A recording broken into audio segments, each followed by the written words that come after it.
I will be exploring our next series on the topic and the concept of the Shedim, and this is a continuation of it.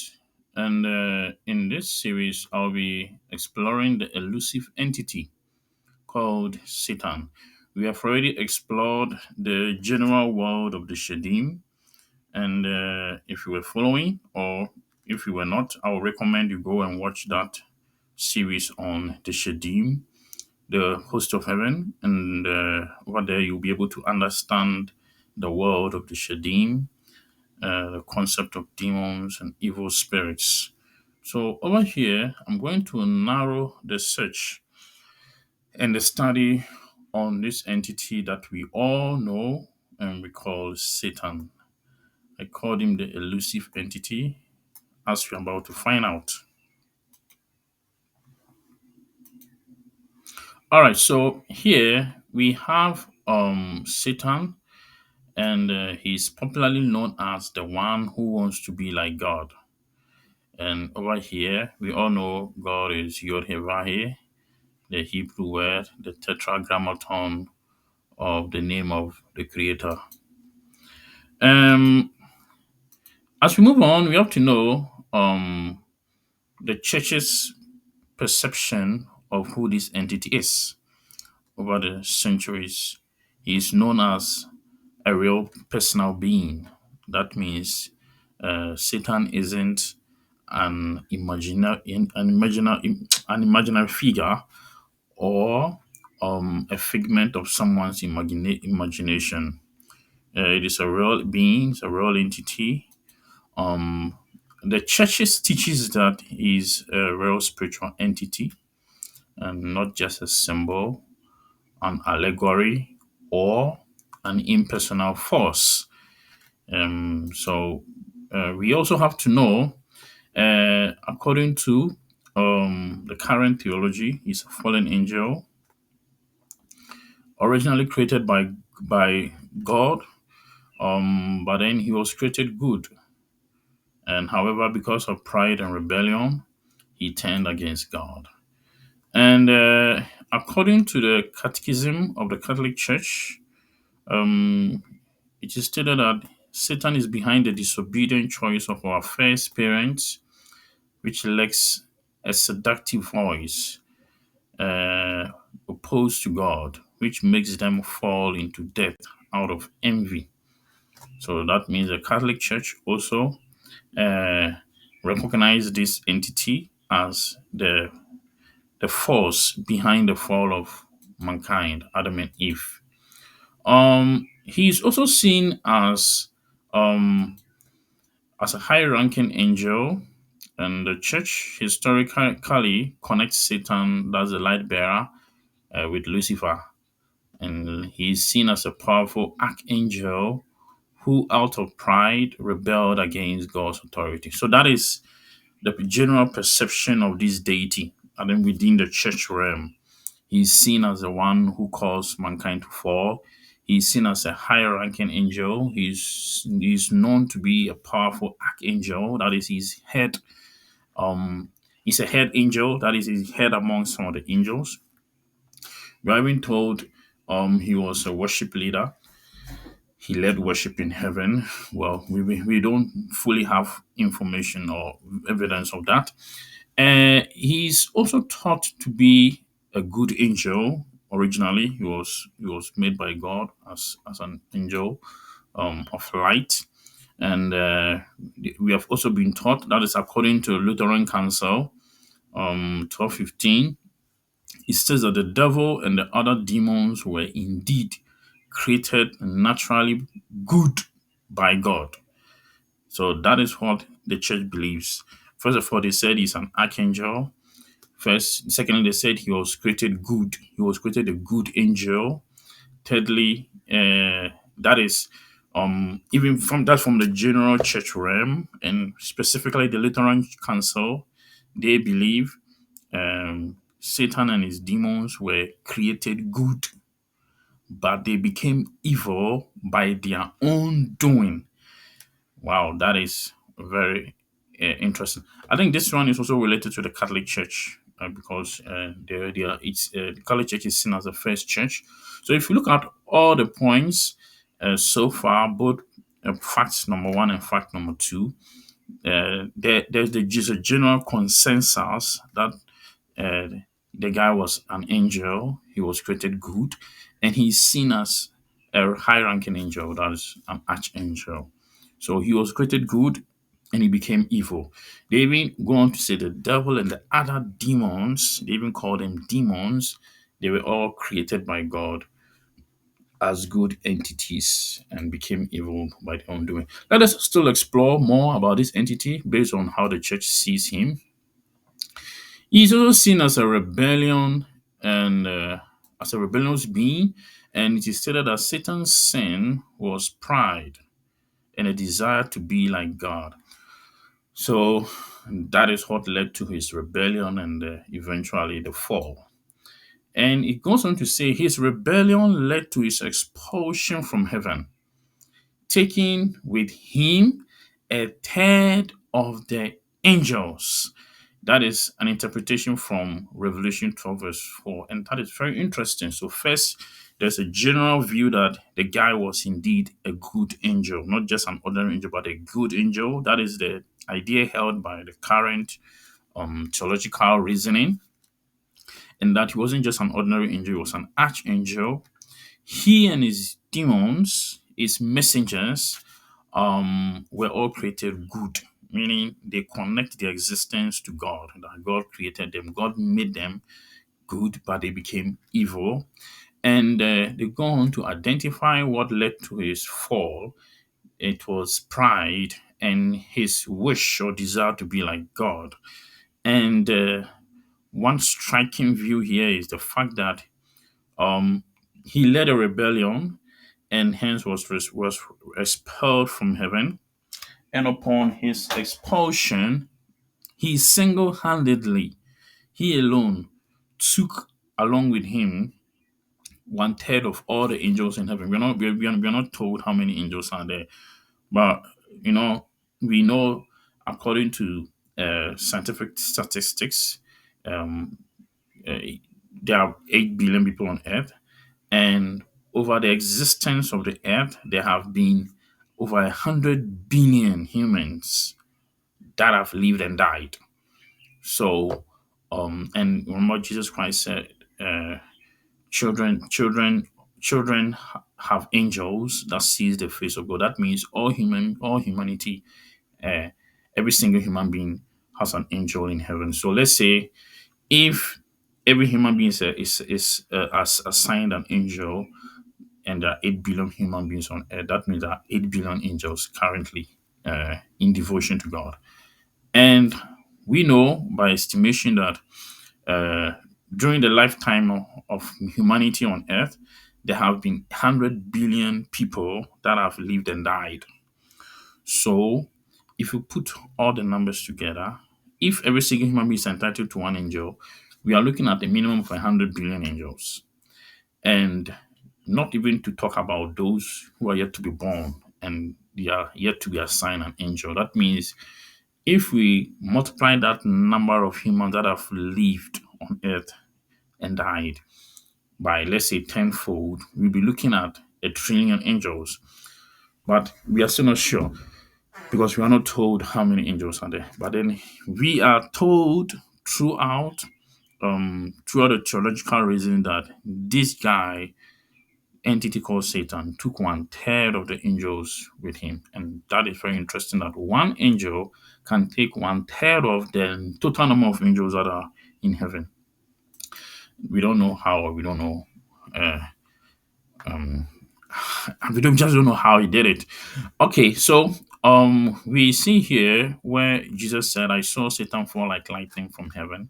So it is also connected to the war in heaven. More in many cases, that time when Jesus Christ said that, and the war in heaven are connected. But the book of Revelation speaks otherwise. The two may not are not necessarily connected. And Satan falling like an angel has its own meaning that we need to look at. Okay, so let's look at perception number 4. He is seen as a tempter and the enemy of the church. So this is what the church teaches about Satan, we've all learned it. I've learned it myself. We all taught. They said is he tempts humanity to sin. He's the one who constantly tempts humanity into sin. So every sin a person commits, there is a force behind it. And that force will work through the senses of the person for the person to do what he did or what he does. So generally, we can explain the reason behind every action. So this is very plausible. He also accuses believers before God, according to Revelations 12, verse 10. And he seeks to destroy souls and oppose God's plan. That is absolutely correct. Satan or the devil and the other demons are fallen angels who have freely refused to serve God and his plan. So if you were studying my previous presentation on the Shedim, you would at least by now understood the meaning of the word demons or devil.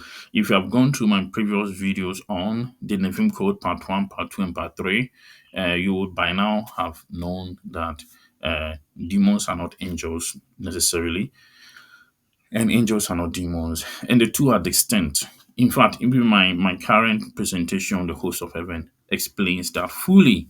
So this point is something we need to relook at because it is not perfectly accurate.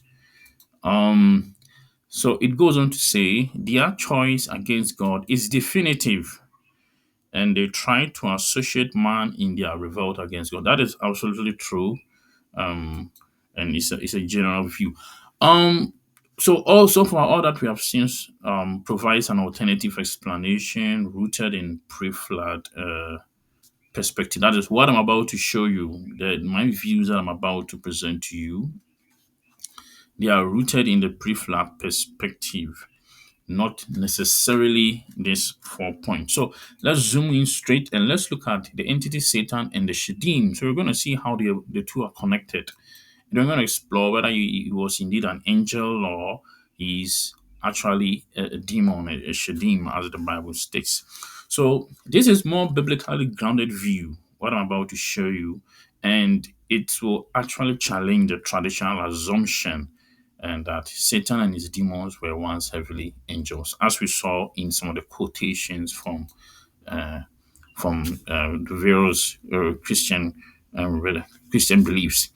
So instead of we being told that they are angels and demons, we're about to explore these are true demons that we are dealing with. These are true Shedim, and they are restless spirits seeking bodies to possess. We're going to look at all the evidence. And he said, while the fallen angels, there are a group of angels you may call fallen angels. Um, I call them rebellious. They didn't fall, as in the definition of the word fell. They were sent, they came, and then they tried to do their own thing. But according to scriptural evidence, these entities, these angels who served God but were sent and rebelled against him, remain bound in Tartarus. They are not roaming around. They are not seeking to be worshipped. They are not possessing bodies or creatures or objects. They have been bound. If you have a pre-flood uh, full understanding of the concept, you realize that these beings are nowhere near roaming around as restless spirits seeking bodies to possess. No, these are all bound. These have been bound until the final judgment. So we are going to pick up the popular verses in the Bible that speaks about the entity called Satan. We're going to decipher it. We're going to start from we'll actually be starting with Isaiah 14, verse 12 to 27. So we're going to do some little bit of reading. My text will be solely taken from the Septuagint translation. The reason being that it is the most accurate and the oldest translation of the Bible. The Masoretic text is a source of the modern versions that we have, like King James, NIV, um, New Living Translation. All translations we are using today were taken from the Masoretic text, which is an earlier version, but not from the Septuagint. The Septuagint is the oldest. And if you use it often, you realize that the meaning attached to some of the verses and some of the things we know and the way we perceive things They are actually different. So Isaiah 14 verse 12 to 32. I'll just skip some of them and we'll just go to the most important one. Every part of it is important, but the most relevant ones. So in the verse 12, it says that how has Lucifer that rose in the morning fallen from heaven? He that sent orders to all the nations is crushed to the earth. Now, if you read the King James, the verse will look totally different. So if you have your King James, you can be reading it and compare. You will see the evidence for yourself. That is why I said I'm gonna stick with the Septuagint. So this is a guy who always rises up in the morning and he has fallen from heaven. Wow. So it something to keep you thinking. Angels don't fall because that they belong to heaven. That's where they are. But this entity fell. And he said, He that sent orders to all the nations. To send an order is like a military word meaning to command the nations. He instruct the nations. Now you can't instruct a people or a nation or something that is not there. So for you to instruct, the nations will have to be there. So this entity commands or give orders to the nation, tells them what to do. He's more or less like a king, a ruler of all the earth. He said, But thou saidest in thy heart, I will go up to heaven, and I will set my throne above the stars of heaven. I will sit on a lofty mount, on the lofty mountains towards the north. So here he tells us in the verse 13, he conceived in his heart that he will go up to heaven. So this is where the reasoning is. You don't go to a place that you already are. For example, you don't decide to fall when you're already on the floor. I mean, it is said that he who is on the floor cannot fall. Because if you are lying on the floor, you can't fall down because you're already there. You only fall when you are actually at a particular height or altitude. So the fact that this entity want to go up mean that he wasn't even up to start with. Jesus Christ said, "He that is above." John the Baptist said, "He that is above all." And Jesus told his audience that he is from above and he had to go back to above. Now, this entity is below and he wants to go up to heaven. If he was in heaven, why would he want to go back to where? Why would he want to go up if he already belongs there? But then the other side of the story is okay, yeah, he was once there, he fell, now he wants to go up there again. Well, the statement didn't say, I will go up to heaven again. He didn't add the word again. He said, I will go up to heaven as if he's doing it for the first time. And what is he going to do there? Set his throne above the stars. Wow. We all know the word stars, by biblical interpretation, represent angels or the watchers. The watchers are called stars. Stars actually watches over us. So there's a dual meaning. This statement has a dual meaning. It could mean real stars. It could also mean heaven. Then he said he's going to sit on a mountain. Are there mountains in heaven? Well, we're not sure about which heaven he's talking about. Over here, he's most likely not talking about the very heaven, the true God is.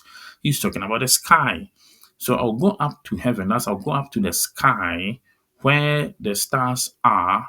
So here in their perception of the universe, there are mountains that goes high into the sky, high above the stars. And he said he's going to sit on one of them, meaning there are several of them. So I will sit on a lofty mount. So he's going to look for a high mount and sit there and there set his throne so that he will be above the stars. So here we're not looking at the very heaven where God is. He wants to occupy a higher part of the sky. Then verse 14 states that I'll go up above the clouds. So we know the clouds are up there and we have mountains, and in many cases their peak, the top of the mountain penetrates through the clouds. You find mountains with the tops covered clouds. And this entity is telling us that he's gonna go on one of the high mountains of the earth that pierces the sky and sit on top of it. And he says it's gonna be like the most high. Well, this sounds like the Greek mythology of the gods who lived on high mountains. Same applies to the Far Eastern mythology of the gods. You know, the gods, the ancient gods, always love to live on high mountains, as we see in the building of the pyramids and other structures. So clearly here it's not talking about the very heaven where God was. No. Verse 15 says that, but now thou shalt go down to hell, even to the foundations of the earth. Wow. And then verse 16 says that they that see thee shall wonder at thee and say, this is the man that troubled the earth, that made kings to shake. So they called him a man. They didn't say this is the angel or this is a watcher or this is a spirit being. They said this is the man that troubled the earth. This is this is more or less like the Ish, a male being. And then verse 17 goes on to say, that made, he said, if from verse 16, which says that which says that they shall say, that is the souls of the damned, the souls of the dead people, this entity will join them. And then they will say, this is the man that troubled the earth, that made kings to shake, that made the whole world desolate. That statement is key because desolate means empty. So this entity made the whole world desolate. He made the whole world empty. And he said, and he destroyed its cities. He loosed not those who were in captivity. Now, this verse 17 calls for attention, a great deal of attention. When in the history of the earth, or when the history of the existence of the earth, did the whole world become desolate or empty? Well, if you think through it, from Genesis up until now, is there a time when the whole world became empty, where cities were destroyed? Now, for this being to destroy cities, it means there was a war that went on, and he conquered those cities and destroyed them, took some people into captivity and never released them. So, if you think through it, has there been a time in the history of the world, of the earth, when the world became empty, meaning there were no plants, no animals, all living things were gone, virtually gone, almost gone? Well, there are some there are some events, not just stories, there are events in the Bible that speaks about it. And we know if we roll back time, if we go back in time, you realize that the earth remained populated and kept on remaining populated until we get to some period that is some 2450 BC. Not precisely the exact way, but the exact day, but I estimated it. And it was the time of the Great Flood. Because the Great Flood, according to the Genesis 6, chapter 6, and chapter 7 and 8 up to 9, it speaks of the fact that God wiped away all humanity except Noah, his wife, his three sons, and their wives. Um, in context, out of the billions of people that lived on earth at that time, only 8 people survived. And including the animals that were with Noah, the rest of all life forms, anything that has the breath of life, that breathed through his nostril, perished. And this event occurred during the Great Flood. So this entity here, we are told, made. He didn't say will make or makes. The statement I didn't say he will make. He said made the whole world desolate. That means it has been done already. And he said destroyed. Destroyed, not that it will destroy. He said made the whole world desolate and destroyed its cities. And he loosened not means he kept his captives in captivity and never released them. His prisoners in captivity and never released them. That means this thing has already happened. This thing has already happened. And the only time when the world was desolate was during the Great Flood. That means this entity lived during the Great Flood. So what happened? I said that verse 18 states, all the kings of the nations lie in honor, every man in his own house. So this one is speaking about the time the book was written, stating that all the kings of the nations they lie in honor, every man in his own house, in his own house. He said, but you, that is, but thou shall be cast forth on the mountains as a loath carcass. with many dead who are being pierced with swords, going down to the grave. So, as at the time the book was written, it was making reference to this entity, speaking about the fact that he has fallen already, but then he said you shall be cast forth. God is talking about the fact that he's going to cast this entity down and he's going to be among the dead. So, still on the verse, on that verse, it goes on to say, he said, as a garment defiled with blood, thou shalt be pure. So neither shalt thou be pure, because thou hast destroyed my land and hast slain my people. Thou shalt not endure forever. Thou an evil seed. So, as at the time the statement was being issued, the declaration was being made, yes, it was after the flood. So, this means this entity was lived before the flood and is still living after the flood. And God accused him of him destroying his land, that is, the land occupied by the people, the children of Israel. He said, and he slain God's people, and God called him an evil seed. An evil seed. The word seed here means an offspring, meaning this wasn't an angelic entity as we have been told. This is an evil offspring or an evil seed, meaning he was born. Now, check the verse 22. It said, prepare thy children to be slain for the sins of their father. So this entity is a father and he has children.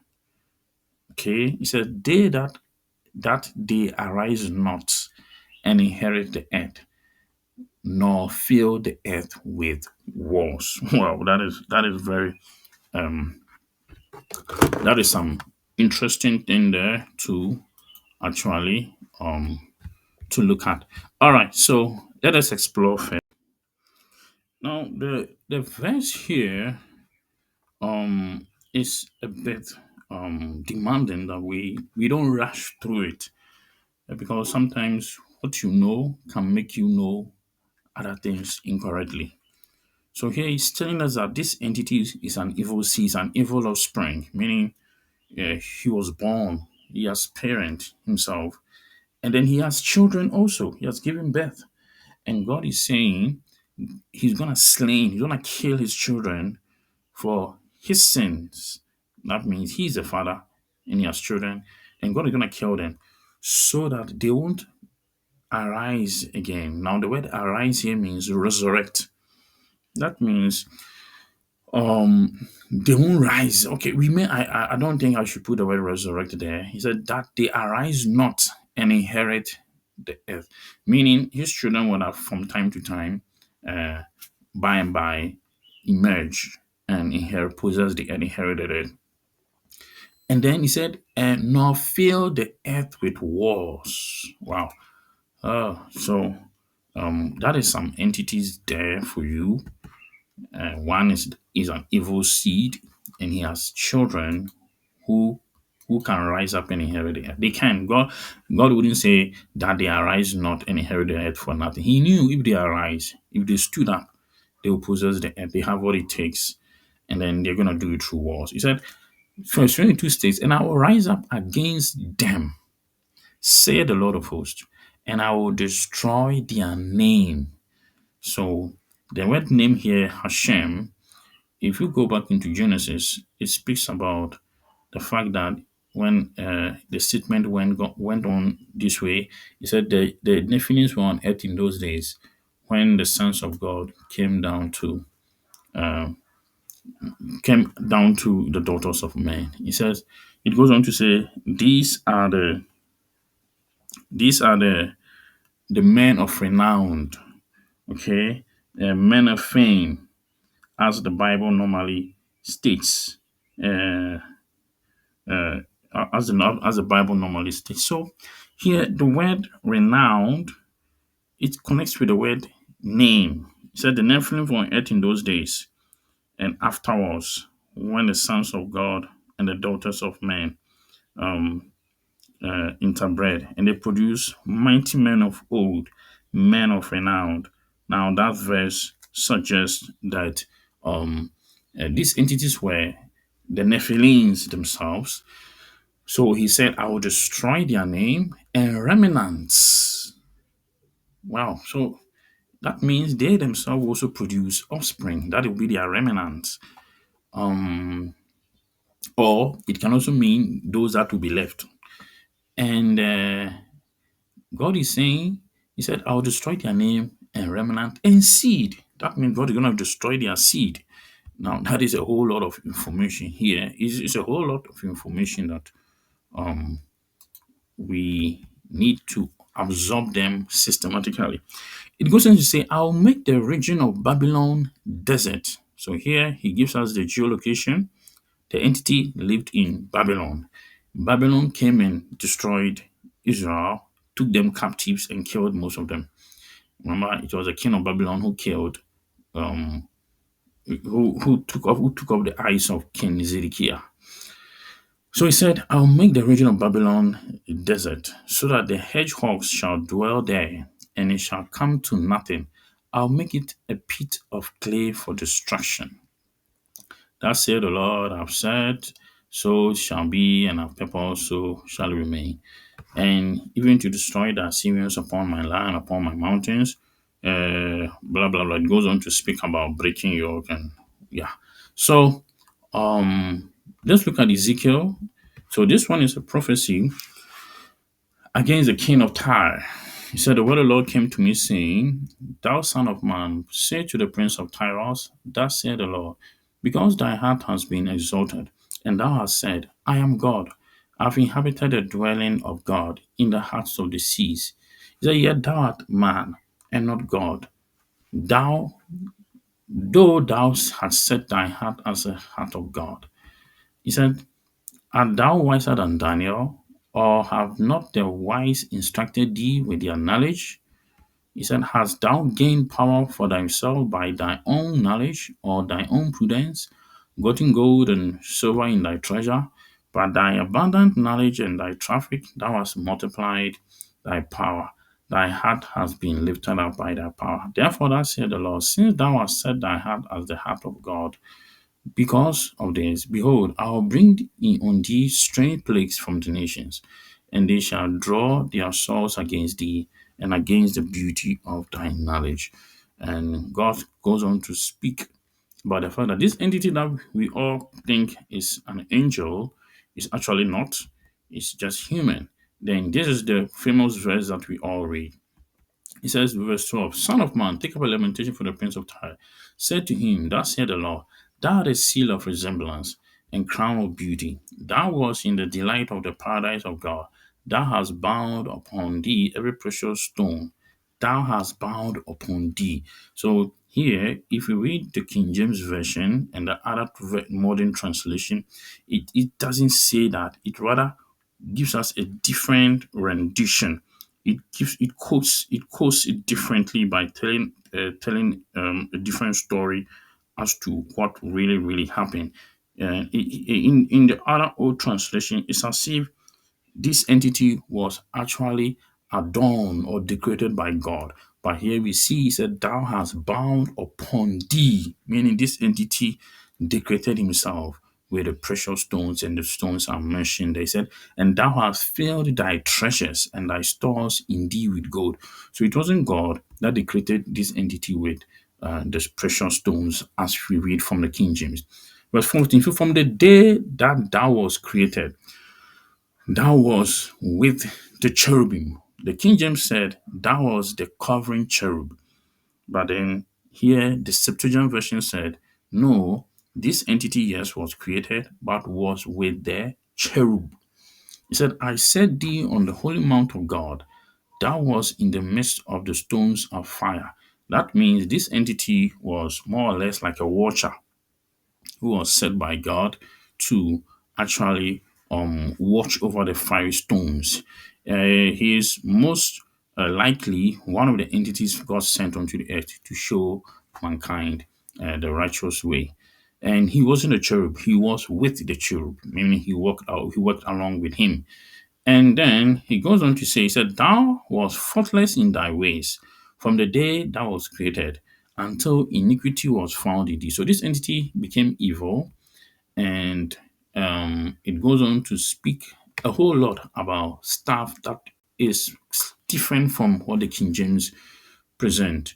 Um, but then there is one that continues to say, of the abundance of the merchandise, thou hast filled thy storehouse with iniquity, and hast sinned. Therefore thou hast been cast down, wounded from the mount of God. And the cherub has brought thee out of the midst of the stones of fire. So, because of his sin, now the cherubim took him out of the stones of fire, and he was no longer uh, able to play or to function. He said, thy heart has been lifted up because of thy beauty. Thy knowledge has been corrupted with thy beauty. Because of the multitude of thy sins, I have cast thee to the ground. I have caused you to be put to an open shame before kings. He said, because of the multitude of thy sin, the iniquities of thy merchandise, I have profaned thy secret things, and I'll bring fire out of the midst of thee. This shall devour thee, and I'll make thee to be ashes upon thy land. Now, this was a lamentation for the king of Tyre.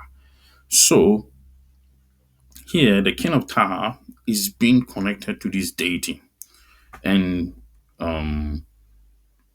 so here is where everything actually gets, I don't want to use the word messy. So the king of Tyre and this entity and the cherubim was more or less like a caretaker of that entity. So who is the king of Tyre here? The king of Tyre, um, by my interpretation, will be a seed of this entity, because this entity would have been one of the watchers who came to sleep with the daughters of men and produce the Nephilim. So that makes the king of Tyre a Nephilim. So if the king of Tyre is a Nephilim, he is a seed of his father, which is this entity who walked or dwelt in the fiery stones. And just as God related with the children of Israel as though they were one entity, Jacob, so is God relating to this entity as though he was that spirit being. Um, um, the statement here is what most of the time can get us a bit. It can be a bit confusing. I don't think we should be shy to use the word. So, but then fully comprehend it very well. That this entity is a Nephilim. The king of Tyre was a Nephilim. His father was an entity that was created to live among the stones, and his father was one of those who rebelled against God over time. Because if you explore through the scriptures very well, the rebellion again occurred after the Great Flood. Um, I'm still researching it thoroughly, and so those who were serving God uh, maybe felt like they can be gods. Something happened, and they started producing offspring. He said, "All that all that know thee among the nations shall groan over thee." So here is an entity who lived on the mountain of God, who walked on the fiery stones, and he was known among the nations. He was known among the nations as what? He was known among the nations because he is one of the entities who was sent. If you read, that's according to the book of Genesis, the sons of God is among the sons of God who came down to teach mankind righteousness, but fell into sin, rebelled. So how would he have been known among the nations if he was always in heaven? We only know the nations knew about God, the nations knew about Gabriel and some of the key angels. But it seems the nations knew about this entity because he was once among the entities who came on earth to teach mankind righteousness. In the process, they slept with the daughters of man and produced offspring. And one of his offspring, a Nephilim, became a king of Tyre, whose kingdom was in the midst of the seas. It was an island nation, it was an island kingdom surrounded by the ocean. Um, that may be similar to the mysterious Atlantis, which was also known to be a nation in the midst of the seas. And but then, if you read further, the Bible talks about the fact that that island nation uh, sank. The Bible speaks about that nation sinking, and we also know Atlantis also sank, just as it has been recorded historically. So there's a great deal of consistency and similarity across the verses of the Bible, the names used, and then the characters involved in it. And it will demand a lot of research to know how these nations were called. Because Greeks called that island nation Atlantis. Now the Bible called that nation Tyre. We're not sure whether Atlantis and Tyre are one and the same thing because we know Tyre exists. But by scriptural interpretation, Tyre was in the midst of the sea. The Tyre that we know today is not in the midst of the sea. It's a coastal city, but not in the midst of the sea. So the descriptions may not be the same. The cities may not be the same. There might be something different about it. That will demand more attention. Something we need to research more. I can't be conclusive on it. I can't say Thai is Atlantis or for me. I'm not conclusive. What I'm saying is that there's a great deal of similarity. If you go further to read the verse of the Bible, it speaks about that island engaging in trade with the nations of the world and later sank. So um, this is something that doesn't look normal. That statement, it doesn't look normal. We need to explore more. Okay, so now let's move away from those verses and let's pick up some keywords there and let's find the meaning to those words. So over here we have Lucifer and we have the statement or the phrase Helel ben Shakar. So let's break this word down. As we read it, we came across the word Lucifer, and it's a Latin translation or Latin version of the Hebrew Helen ben Shakar, and it means the shining one, son of the dawn. Okay, so here we have Shakar. The word Shakar is associated with the morning or the dawn, and it can be interpreted as a name because the word Shakar doesn't appear in Genesis. When God said there was an evening and there was morning, he calls it Erev and Boka. There's no word Shaka. So Shaka is this one of the few places where it appears in the Bible. So it's actually a name. It is the name of an entity as it is connected to the word Ben. Ben means son. So um we are looking at a fatherly figure here, meaning Hillel is the offspring of Shaka. Because Hela is the son of Shakar. So Hela is the offspring of Shakar. And that means that Hela, it can't be an angel. It's a Nephilim because one entity gave birth to another entity. One is the father over the other. So um, we need to uh, look at the interpretation.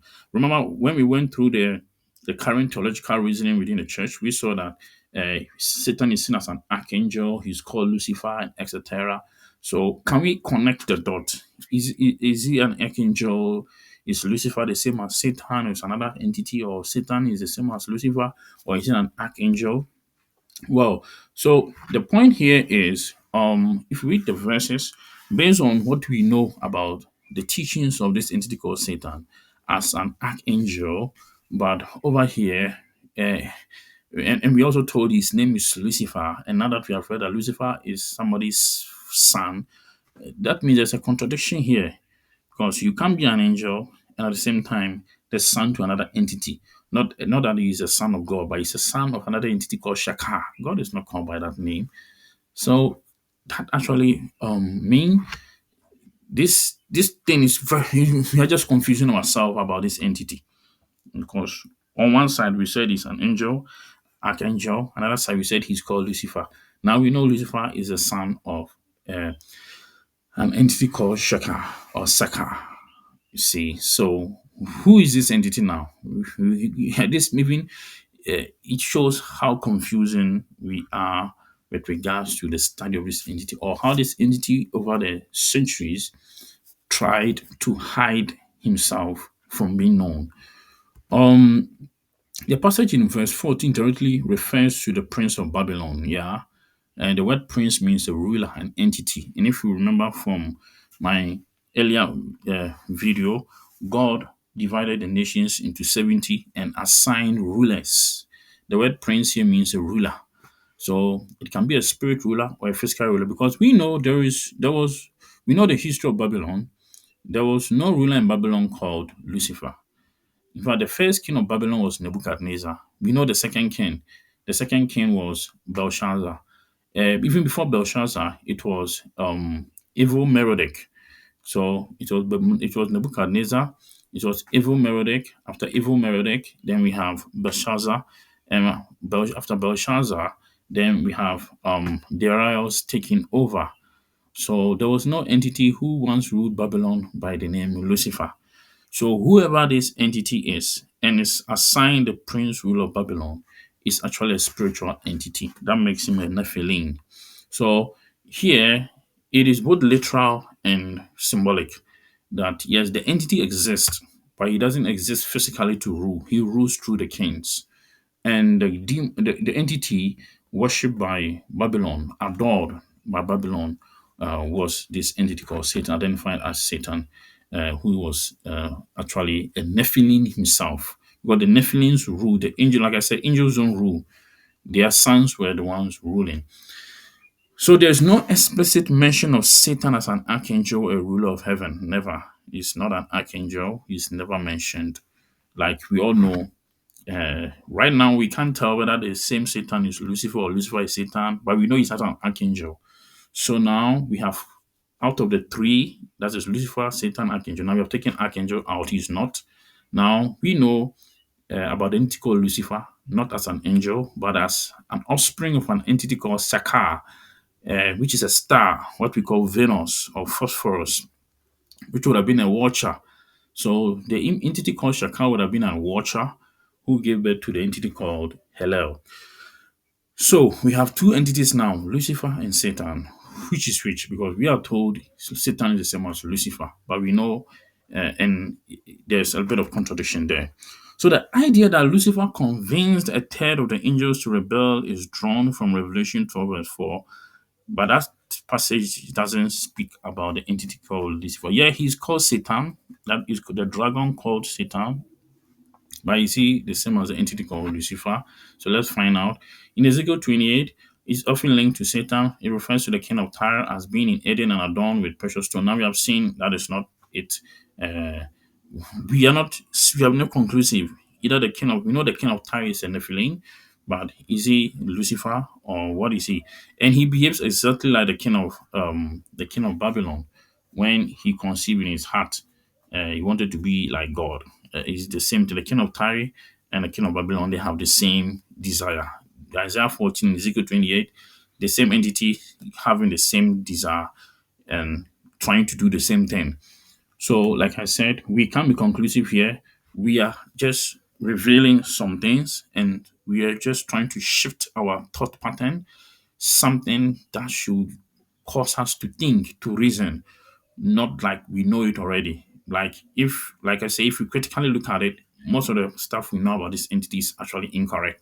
Now we know he's not an archangel, but is he Lucifer? Is Satan Lucifer? So here we can tell is that this refers to a Shedi or a Shaddai, a powerful Nephilim ruler born of the cherub. So that means the entity in Ezekiel, the entity called Lucifer, like by interpretation, he's a son of Shaka. That means he's not an angel. He said he's an offspring. He was born. He was born. God even calls him a man in Isaiah. So that means he was born. He was half Nephilim, half human. And the mother was female. The father was Saka, an entity.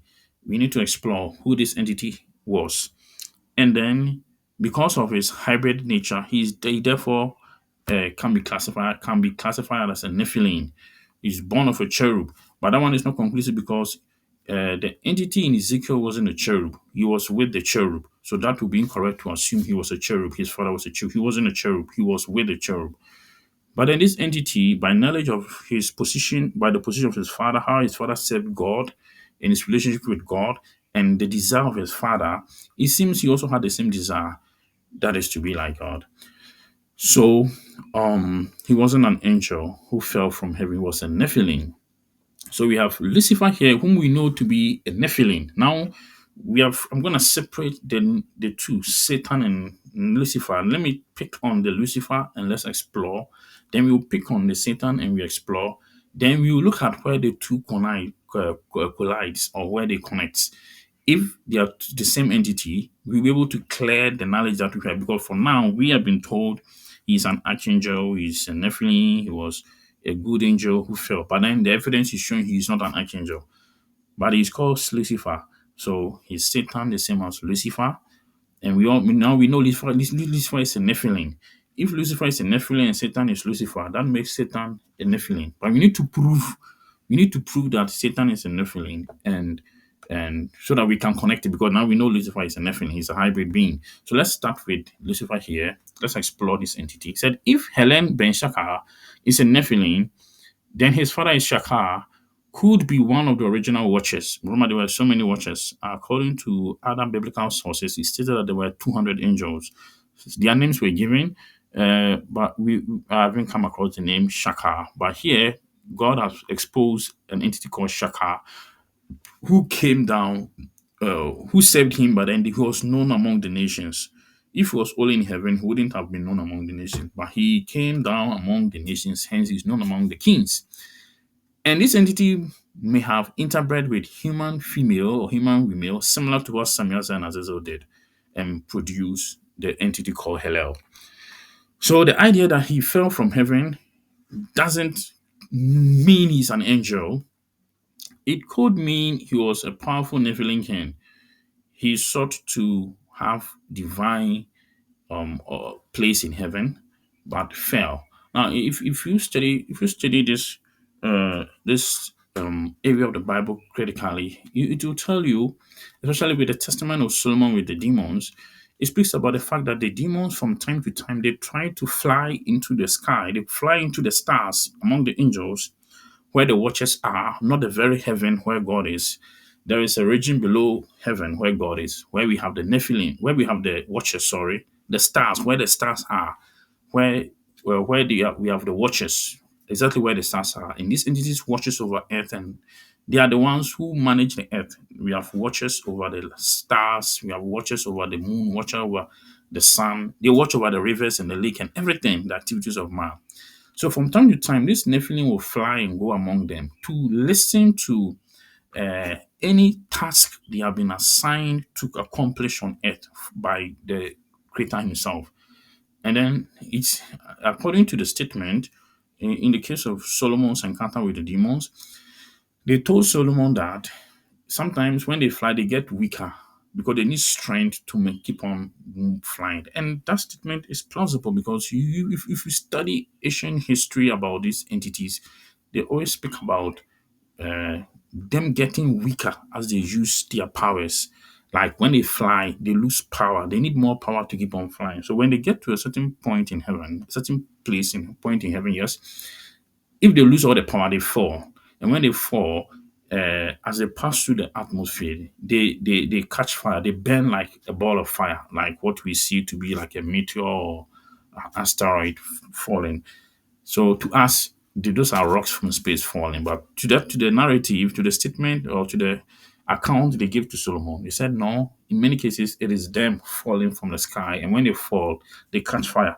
It is one of those events that Jesus saw when he said, "I beheld Satan fall as lightning from heaven." That means he caught fire, and as he was falling, uh, he appeared as if he felt so fast, it's as if it was lightning that has fallen down. So, the idea that he fell from heaven could mean he was a powerful Nephilim king who saw divinity in heaven, but was cast down in disgrace, much like the Titan Prometheus in Greek mythology. So, if this part of the Bible, if you explore it, if you go deeper into it, you realize that it begins to sound more like what we already know, like the ancient Greek mythology, the Middle Eastern mythology, the Babylonian myth. It's not a myth, it's an account, it's a story passed on from generation to generation. This is a mystical part of the Bible that we always do want to explore. Obadiah 1 verse 4 says, though you ascend as high as the eagle, and though you set your nest among the stars, from there I will bring you down. So who is God speaking to here? God is speaking to the Nephilims because the Nephilims have the capability to go up, to fly. And if they belong to heaven, why would they want to ascend? If heaven is your dwelling, like the Bible said in the book of Jude, that the angels left their dwelling. They left their dwelling in heaven and they came down on earth, meaning earth is not their dwelling. They came down. So this entity doesn't want to come down. He wants to go up. That means earth most probably might be his dwelling. He wants to go to a place that is not his dwelling because he said he's going to set his nest.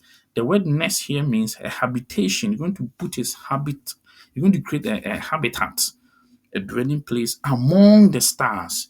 Among the stars, that means this entity is not part of the stars. And God said, I'm going to bring you down. And that's why they fall from time to time.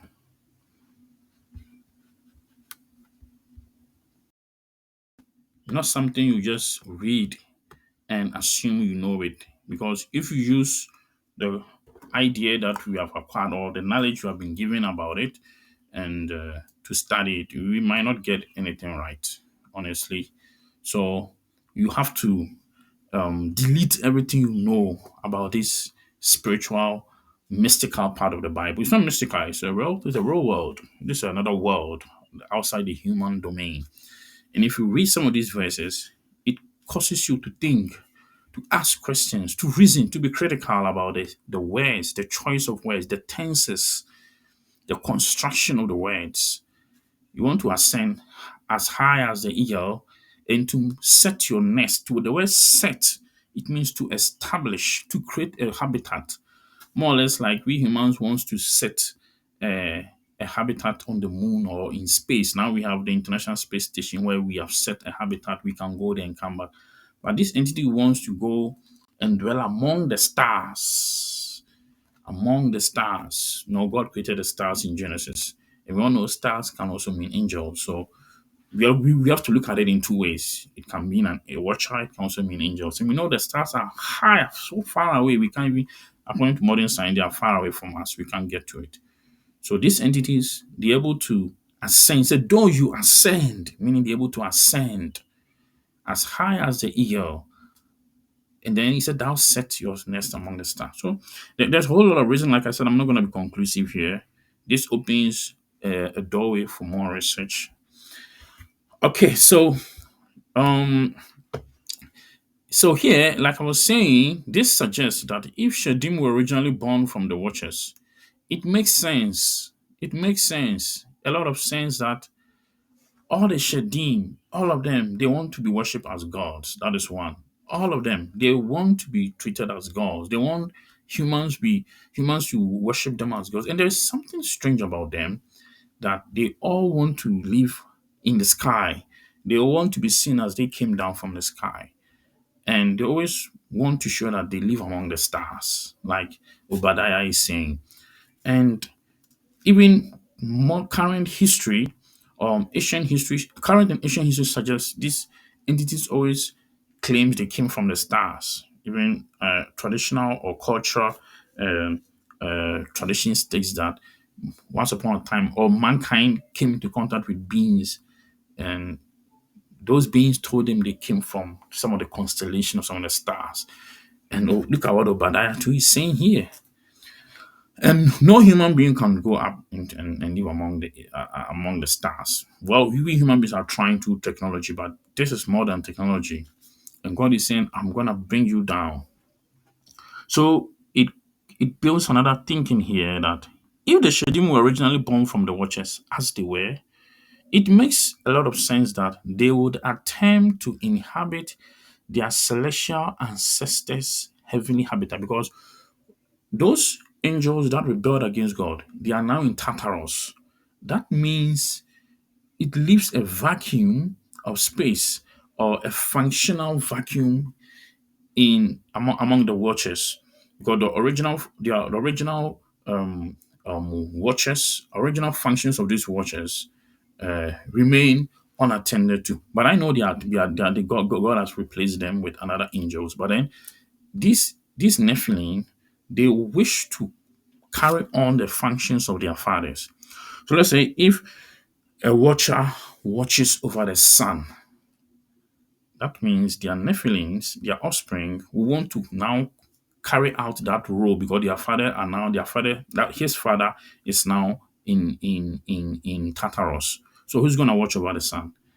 Though God has assigned another angel, they try to occupy that position.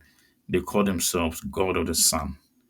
Some call themselves God of the moon, God of the wind, God of the ocean, God of everything, because There were watchers over everything, and their offspring will want to take over those function.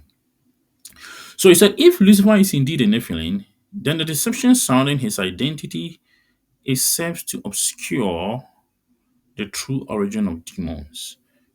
We have proven the origin of demons, but we want to prove this entity. Now, this entity is already exposed because we know is not an angel, it's a Nephilim because it's a seed, it's a son of an entity called Shaka. The watchers and their offspring, Nephilim, were also obsessed with gaining divine status. Yes, like I stated earlier, all the Nephilims, all of them, they want to be worshipped as gods. They want to be seen as gods. And they are trying to imitate true heavenly beings. They want to act like their fathers. He said, these false identification benefits the enemy, and in doing so, misleading believers into focusing on an angelic rebellion rather than a deeper Nephilim corruption. So the deception is so strong that even biblically, they try to hide themselves. Satan even wanted to deceive Jesus, the creator of everything. That shows even in the Bible, he tries to hide himself from being known or being seen as he truly is. Um, Now it is believed they are angels, so they were good guys and they rebelled against God, and God cast them out from heaven. But then we know that's not the case. It was rather their fathers. Now, Jesus Christ came to expose the true entity called Satan. So now we have dealt with the Lucifer part. We know he's a Nephilim. His father is Shaka, and he was a watcher who lived among the, the fiery stones of heaven and uh, the watchful eye of a cherubim, which we are not told. So now let's look at the entity Satan and let's try and explore whether he too is a Nephilim.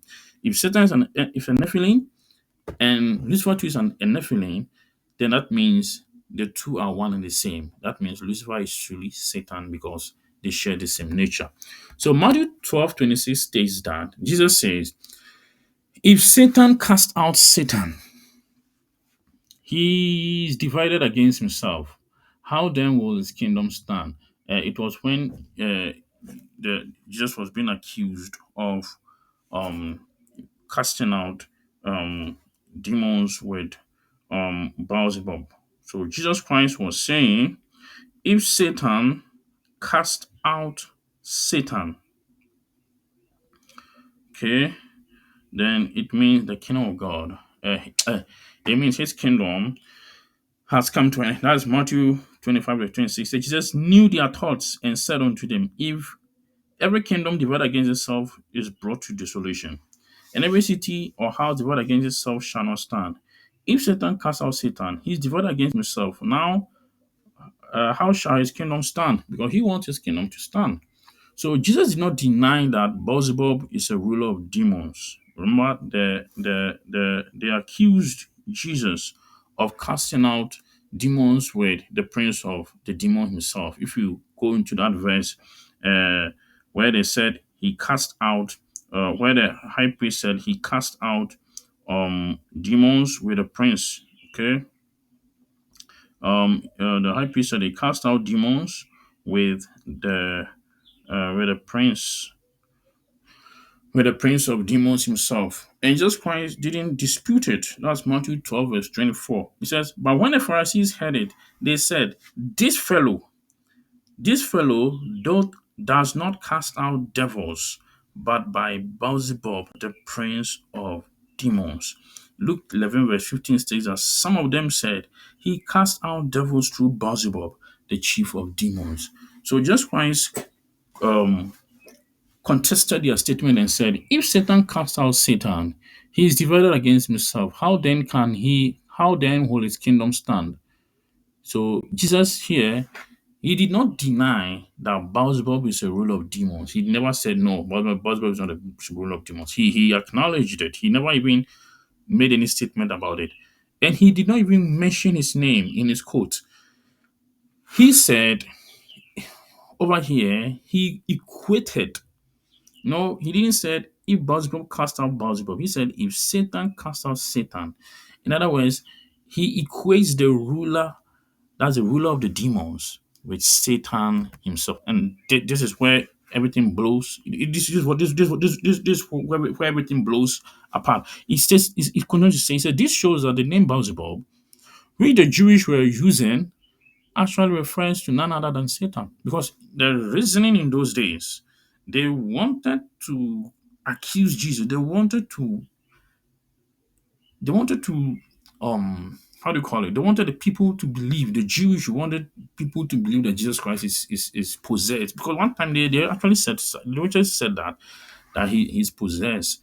And said he's just a demon. They even sent soldiers to go and catch him, and they came back and they said, uh, "These are not the words of somebody who is possessed by a demon." So the people always believe he has an evil spirit, and it was an evil spirit casting out those casting out demons, and that the evil spirit in Jesus, according to the Jews, was Satan, was Beelzebub, and Jesus Christ knew Beelzebub is Satan. So he said, if Satan cast out Satan, how would the kingdom of God stand? Because the demon he was dealing with, some of them were Beelzebub himself. So he said, well, you can't cast Satan out of Satan. You can't cast Beelzebub out of Beelzebub. So that means Beelzebub is Satan. So if Beelzebub is Satan, let's find out who he is. Who is this entity? Is he connected to Baal? And is he a Nephilim? So let's go on to look at that one also. So the name Beelzebub, which we can split as Baalzebub, is linked to the Baal of Ekron in 2 Kings 1 verse 2 to 3. When King Hazael of Israel seeks guidance from Baalzebub, the god of Ekron, instead of Yod-Heh, the god of Israel, and Elijah met him um, um, and solved it there. The king died. So here, Baal worship was very central. In the entire land of Canaan, worship Baal, and there were different versions of Baal, manifestations of Baal to them. The Philistine, it was a Canaanite and Philistine religion. The entire promised land was inhabited by Canaan, by the Canaanites, in their various families. And so then Baalzebub was a specific manifestation of Baal. So here, based on what Jesus exposed, because Jesus Christ came to expose Satan himself, it shows that this entity we all know called Satan is not even a fallen angel. He's not an archangel, but he is an entity who is historically associated with Baal himself. In other words, it's a system. That's the Baal worship is a system rooted in the Nephilim and the pre-flood Watchers rebellion. We have what is called the Baal pantheon, several deities, all under the umbrella of the entity or the name Baal, tied to demonic worship, child sacrifice, sexual perversion, idolatry, and all practices condemned by God. Baal pantheon are among those that Yod-Heh calls Shedim, new gods. So we're going to explore the Shedim, who are also called the new gods. So this insight aligns perfectly with Deuteronomy 32 verse 17, where Yod-Heh exposes the so-called gods worshipped by the nations as nothing more than demonic entities. So he went on to say, they sacrifice to demons, that is to Shadim, not to God, to gods they had not known, to new gods, newer rivals that their fathers did not fear.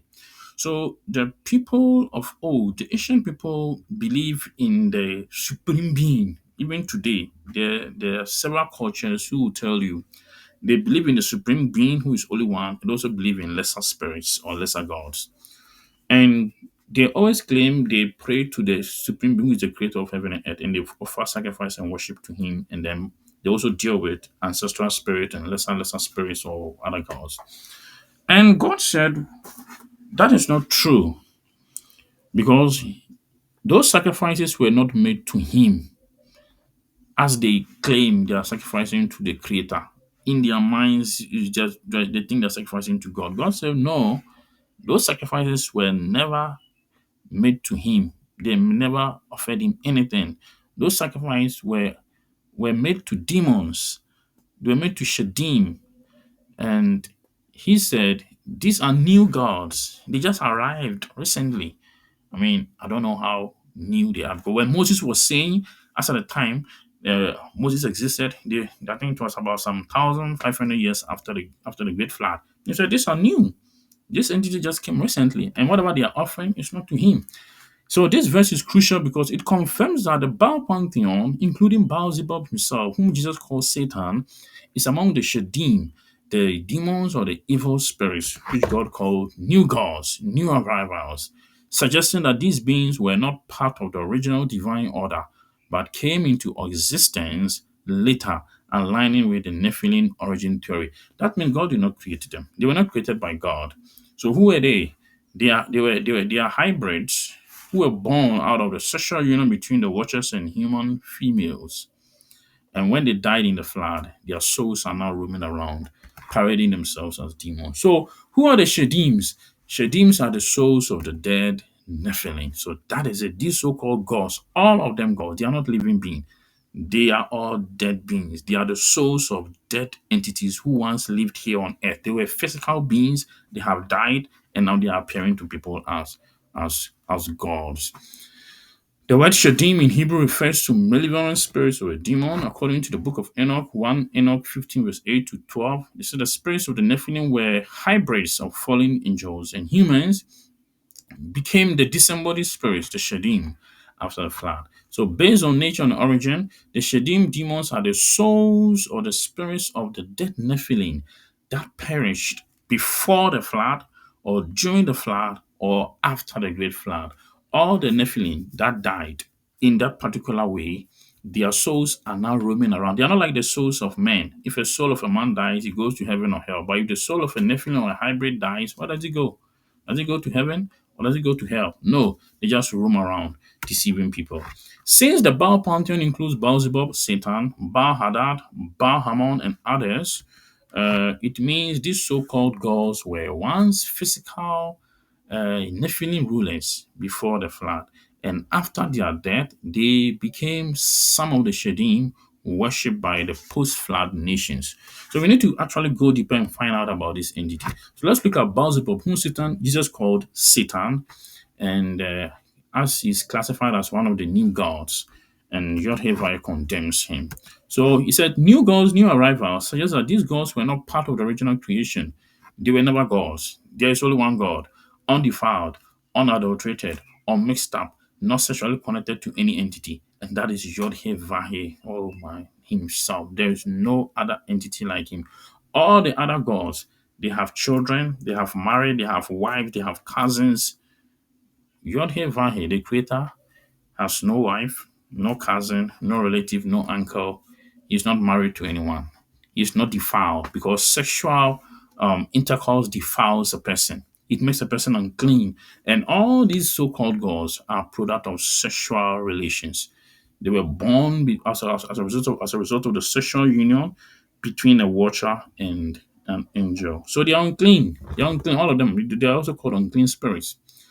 They are not part of the original plan. They were not created according to the time of life.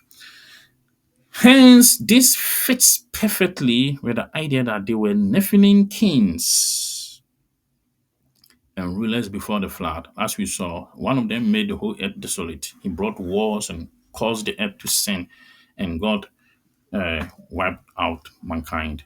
And so, he said their souls continued influencing humanity as spirits now called demons. The nations mistook these spirits for gods. But they deceived them. Human beings are overwhelmed by the power and the exuberance and the energy that emanates from them. So they thought they believed them. But Yod-Heh exposed them as nothing more than Shedim, demons that corrupt and deceive. And when Yod-Heh became human, he exposed the ruler of these demons, the one who commands the nations. Let's look at the Baal pantheon.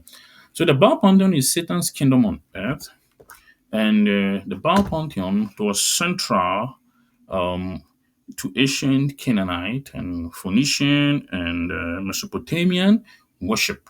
meaning the entire system of idolatry was structured around the Nephilim spirits who goes around trying to act like they are gods. So Psalm 106 verse 37, it reinforces this idea. It states that they even sacrifice their sons and their daughters to demons. So who are these entities demanding child sacrifice? So you need to explore human sacrifice as a major part of Baal worship, because Psalm 106 is speaking about they. Who are the they? It's talking about the children of Israel. They did it many, many times.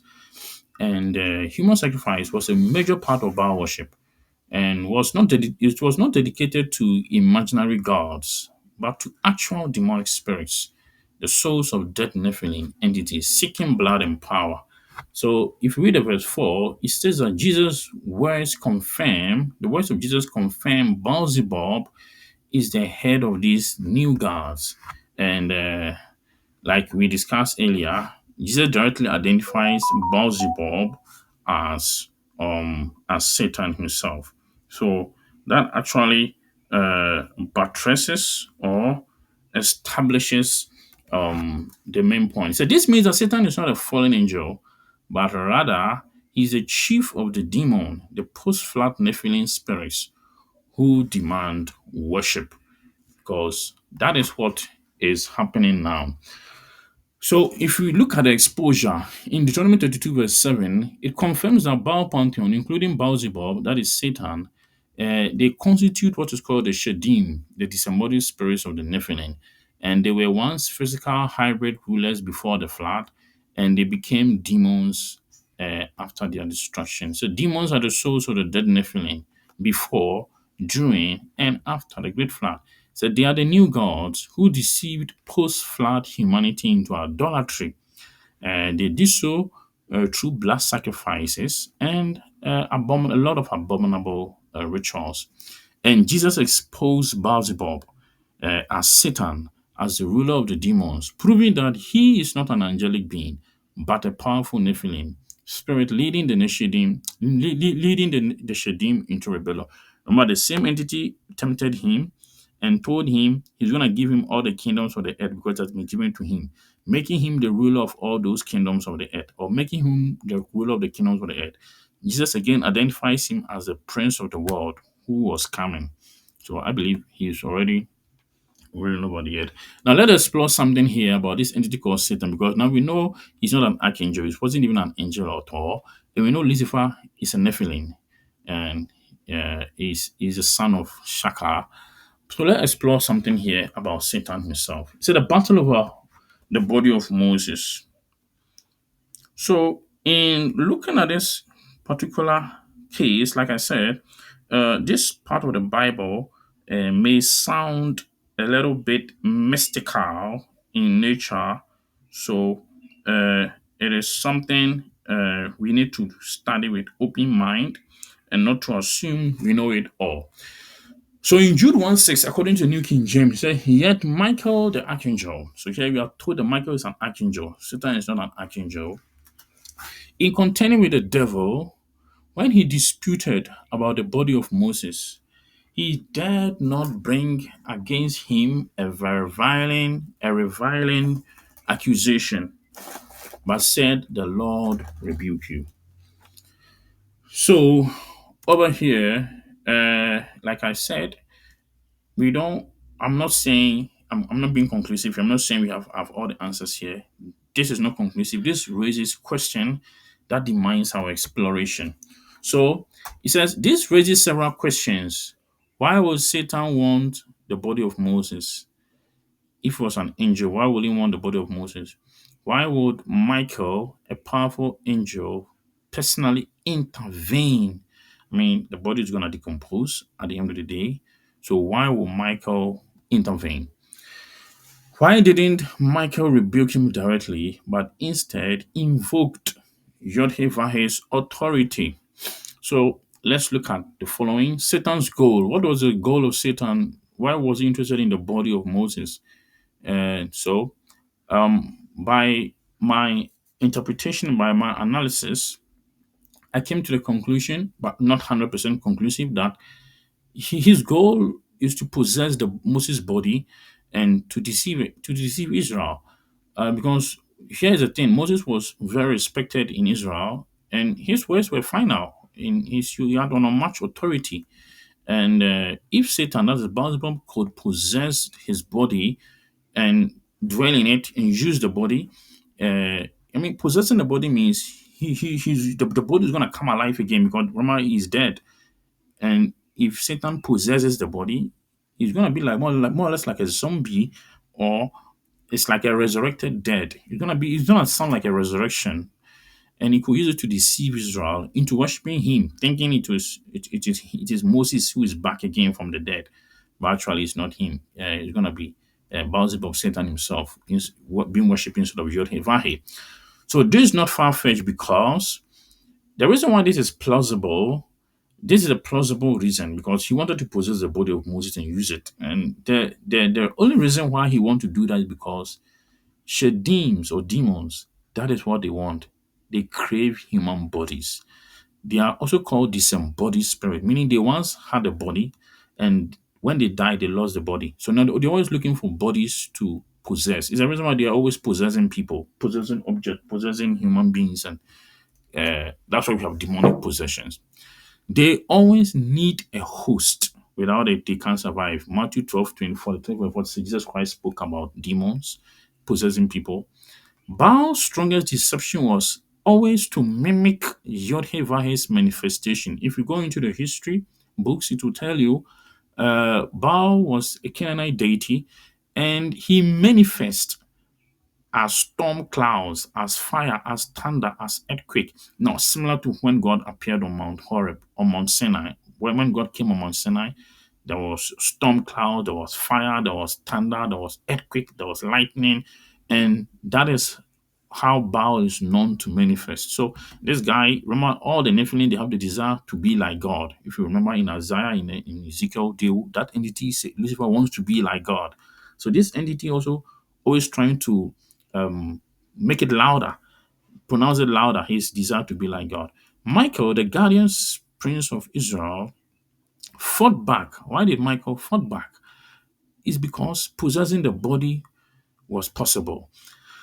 And he knew it was going to be an attack on on Israel's spiritual destiny. And it's also going to be a spiritual attack on him because he was a prince of Israel. And something happened. Let's explore an event that occurred at Beth Peor. So, what happened at Beth Peor, a site known for demonic worship? So, in Deuteronomy 3, verse 29, it said, Moses stated that so he says, so we remained in the valley opposite Beth Peor, telling us that Israel was in a region so much closer to Beth Peor. And Moses was buried in the Abarim Mountains. And the Abarim Mountains um, are located opposite Beth Peor. So we're going to find out something interesting here. He said in Numbers 25, verse 1 to 3, Beth Peor was a mobile center of Baal worship. It was more or less like it was like their Vatican or the Mecca of their Baal worship. That is a central it's a city.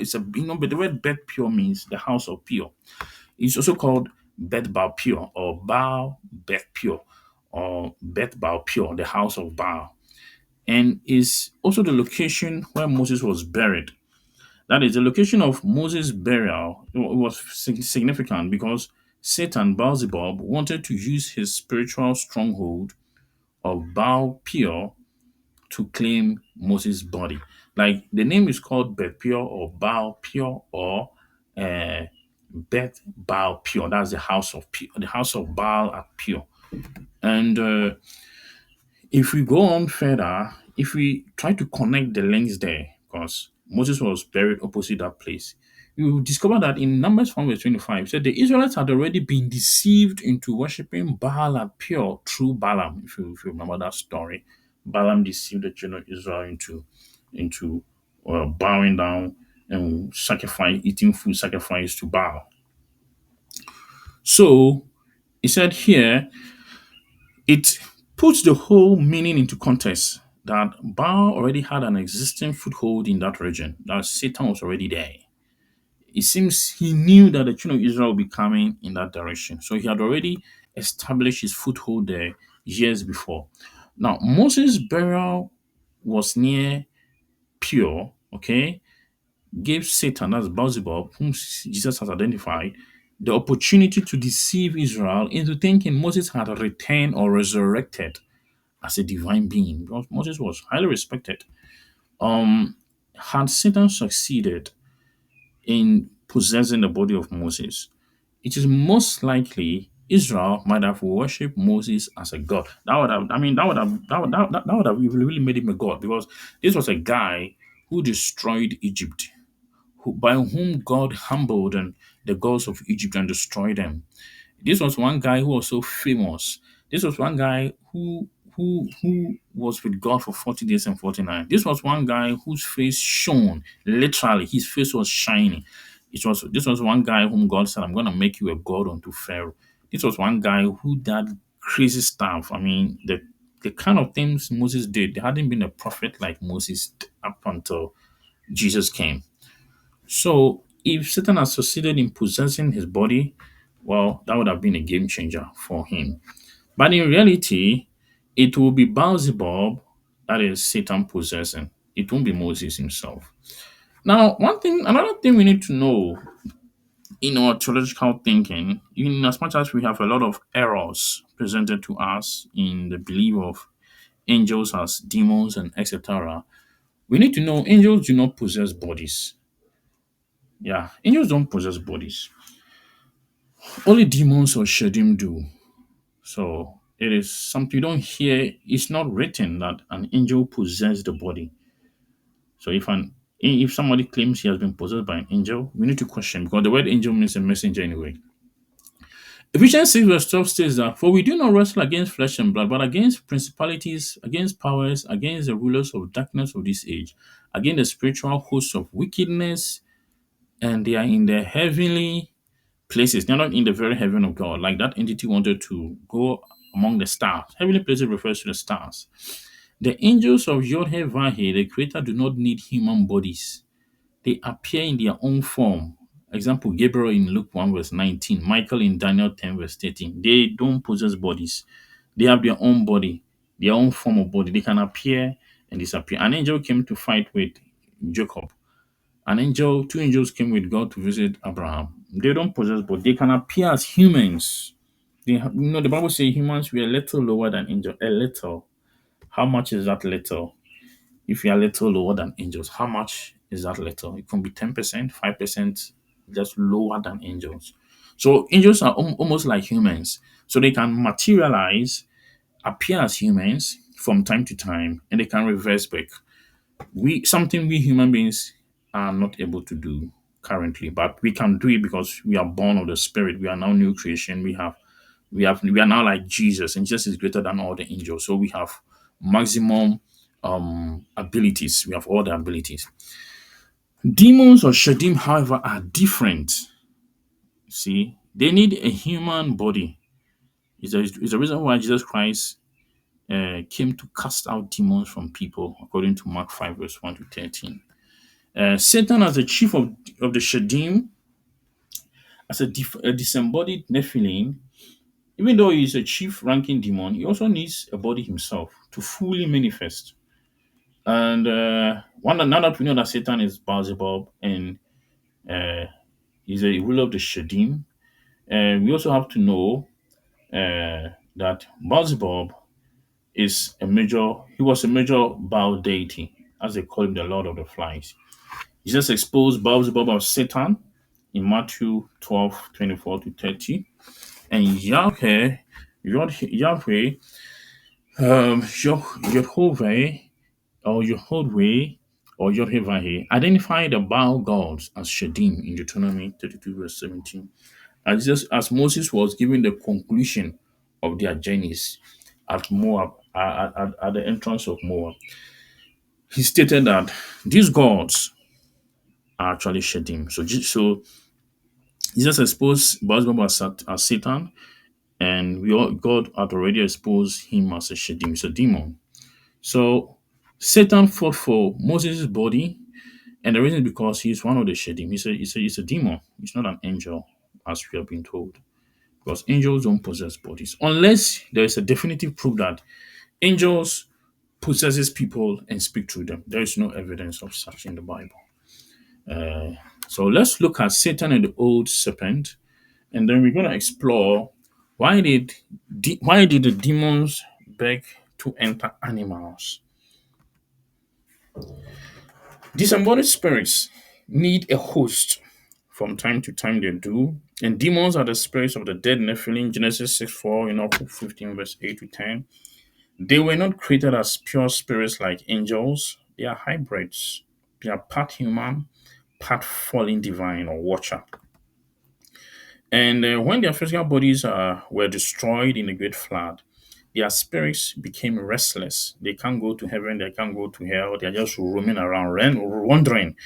Even in the book of Job, when God asked Satan, "Where are you coming from?" He said he has been moving up and down, to and fro. That is the nature of demons. That is a demon there. He's just moving around. They are seeking new hosts. Jesus confirms this in Matthew 12, verse 43, 45, describing demons as wandering through dry places. That's what they are. They are wandering spirits. Jude calls them wandering stars. They're just moving around looking for someone to possess. Like the Bible states that Satan is like a roaring lion seeking somebody to devour. That is who they are. They are looking for a body to inhabit, something to destroy. So we need to know if they couldn't enter humans, as we have been given power to cast them out of humans. If they can't enter humans, what would be their next option? Animals. So the demons inside the possessed man in Gadara, the one who called the demons who identify themselves as legion, they beg Jesus not to send them into the abyss because they know that's where they'll be going, and from there into the lake of fire. That's Tartarus. Rather, they they since Jesus was going to expel them from the man's body, they wanted another physical host immediately. So the head of pigs became the option, and Jesus Christ gave them permission. That proves that demons do not like being without a physical body, because without it, they become powerless. They become tormented. So why do demons prefer human bodies? Why do they actually want human bodies? And among so many reasons, this one, like I say, is not conclusive. You're also free to explore this to open new vistas for reasoning. Because humans, we are made in the image of God, and their aim is to inhabit something that is perfect, and they'll end up corrupting it. And humans, we have higher intelligence, and it will give them the opportunity to manipulate and to spread evil and their deception.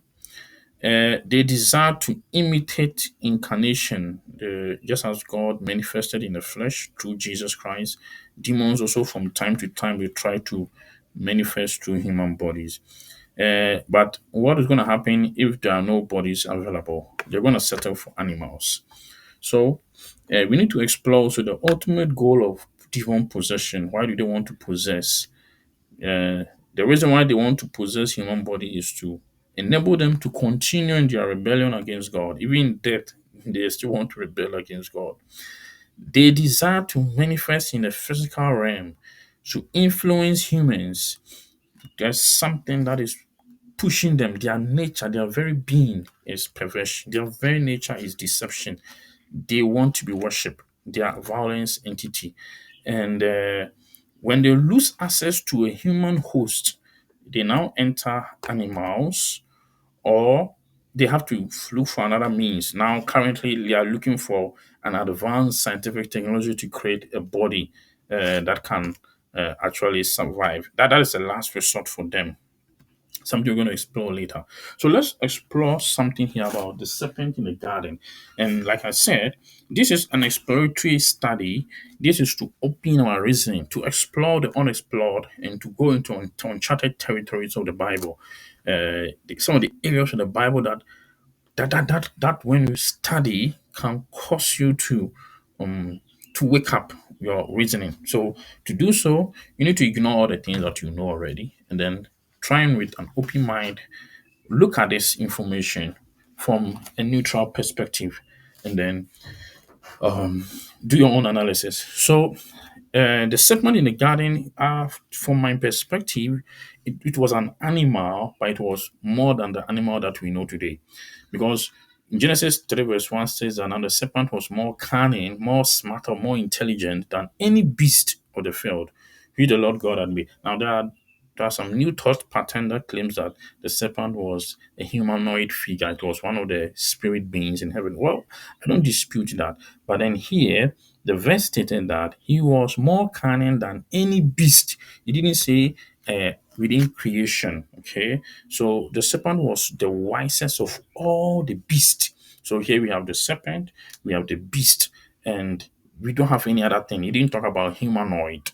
So, well, I respect that view that the serpent is humanoid, but here it was an animal. It was a real animal. I don't think an animal, a talking serpent, should be strange because we have a talking donkey, and the donkey couldn't talk. The angel gave the donkey the ability to talk. The speaking ability was given to the donkey. And remember, an angel also shut the mouth of lions. That means these creatures, they can only do what they can do, or they can only do extraordinary things if they are given power to do so. So we shouldn't find it strange if we have a serpent that can communicate with human beings. And for it to be wise, the word wisdom here in the Bible, it means it had exceptional intelligence and supernatural knowledge. How did it know that when they eat the fruit, their eyes will open? Had it eaten it before? Did the serpent actually eat the fruit? Was the serpent the first creature to eat the fruit? Because how did he know? How did he know that when they eat it, their eyes would open, they're going to be like God? And indeed, after eating, their eyes indeed were open, but they were never like God. So it is very strange. Most probably, it ate the fruit, and the law, the instruction was not directed at the animal. The instruction was given to Adam and Eve. So they too were not supposed to eat the knowledge, the tree of the fruit, the tree of the knowledge of good and evil. But then the others could eat it. If a dog ate it, that dog wouldn't come under that judgment. But then because the law was given to Adam and Eve, they were not supposed to eat. I believe the serpent may have actually eaten it and had gotten knowledge and had become evil and was able to influence mankind to also become evil. Like he said that God knows. How did he know himself? So, like I said, this is not conclusive. It calls for thinking and reasoning. So, unlike other animals, it engaged in conversation with Eve, deceiving her through its craftiness. We're not told that other animals could communicate, but then this serpent is singled out as the most intelligent, as the wisest. If he's very cunning, then others. If he's more cunning, as Genesis 3 verse 1 put it, that it was more cunning. If it is more cunning, it means that there are others that are cunning, but they are not more. So this is the wisest. If it is the wisest, it means others were wiser, and others and some too were wise, but he became the top of the class. So he said, after the deception, Yahweh cursed the serpent, saying it will crawl on its belly. However, it never said anything about whether it's going to die. It never mentioned about death. We're not told whether it died. We don't even know what happened to this serpent after. Mankind was driven from the garden, but the serpent wasn't driven from the garden. What happened to Adam and Eve? We all know they died. But during the great flood, what happened to the serpent? What happened to the garden? We are not sure. The serpent remained in the garden even whilst man and woman were both driven out. So it hints at something that most probably this creature continued to exist or continue to live over a long period of time, and something we're going to explore. So we have some key questions. Where did the serpent go after Eden? Because he was still in Eden, he wasn't changed away. All right, so uh, we all know all the other animals died in the Great Flood. So if it had a normal animal lifespan, it should have died long before Christ came. So we're gonna see something crazy here. Like I said, this is not conclusive. We are still learning. It opens the door for more research because we don't have all the answers here. Some areas calls for crazy thinking.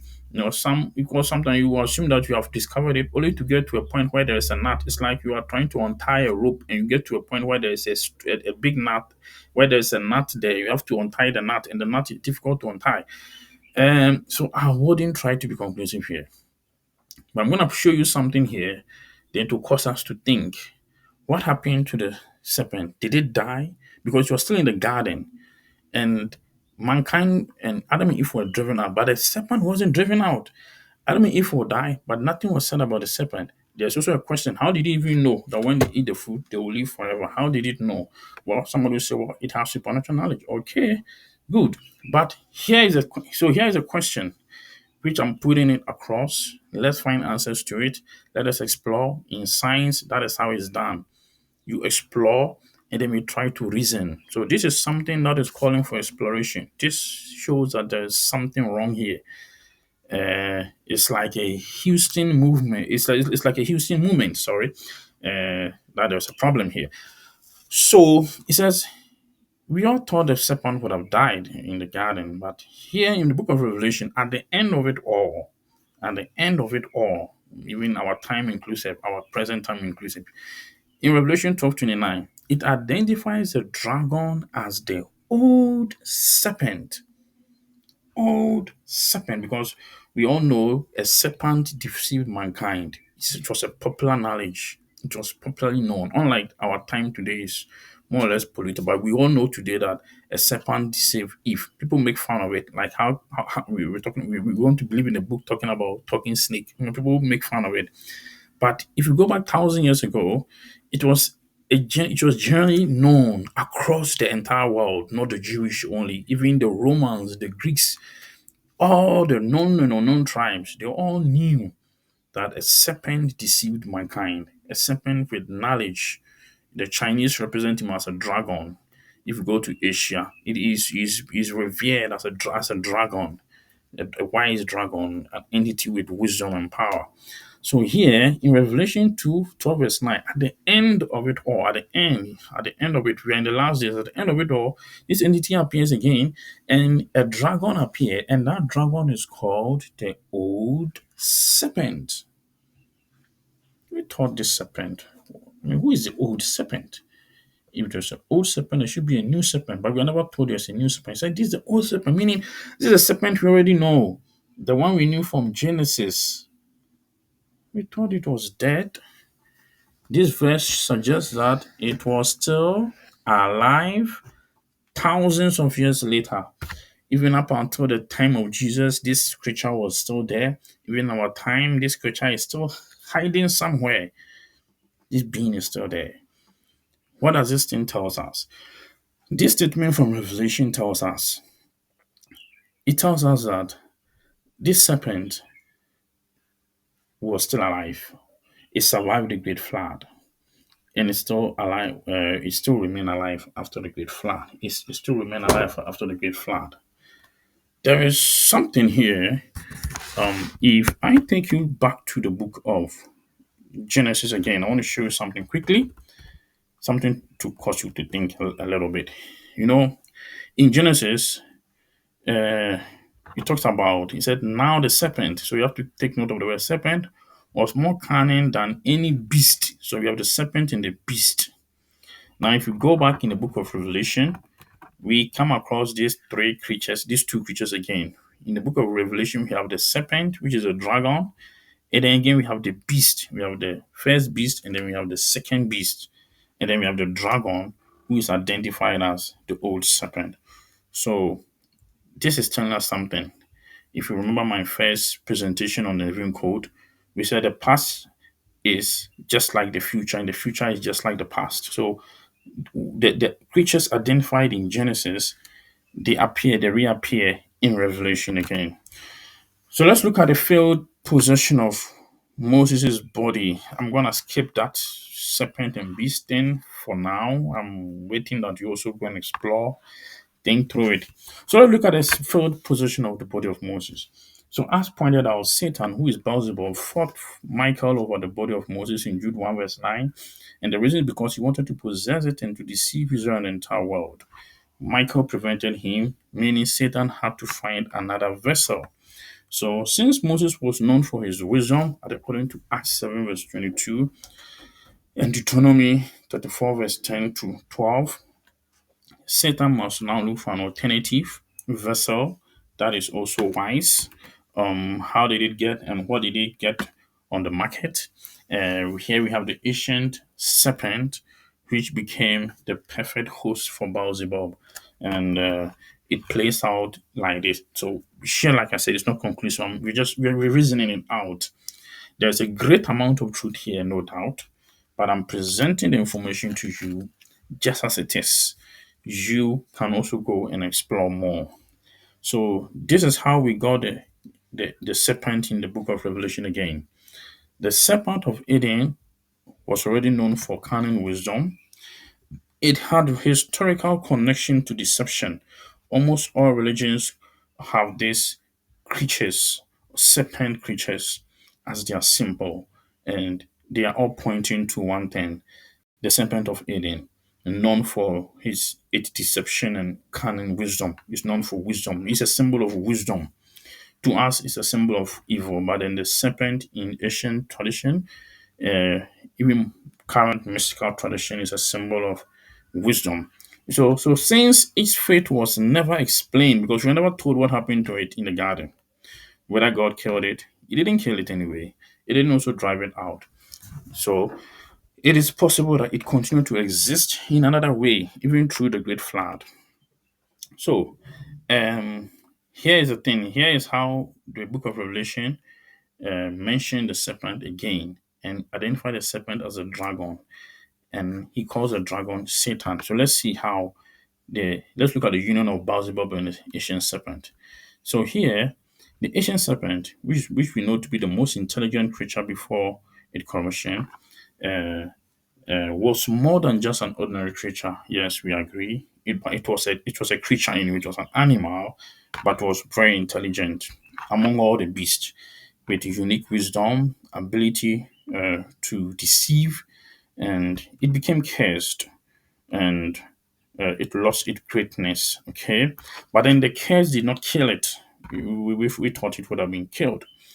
Now we have to look at the great flood and the hidden layer of the serpent. When the flood swept through the earth, remember, a serpent is a reptile. It can survive underwater. It seems it survived strangely. Uh, when the great flood swept across the earth, it wiped out nearly all pre-flood life, including the Nephilim. But uh, it seems this serpent actually survived. So yeah, the ancient serpent had a hidden refuge deep within the forgotten places of the earth, and it was far from human reach. So let's look at what happened. I don't think this is a theory. For me, I believe this one is factual.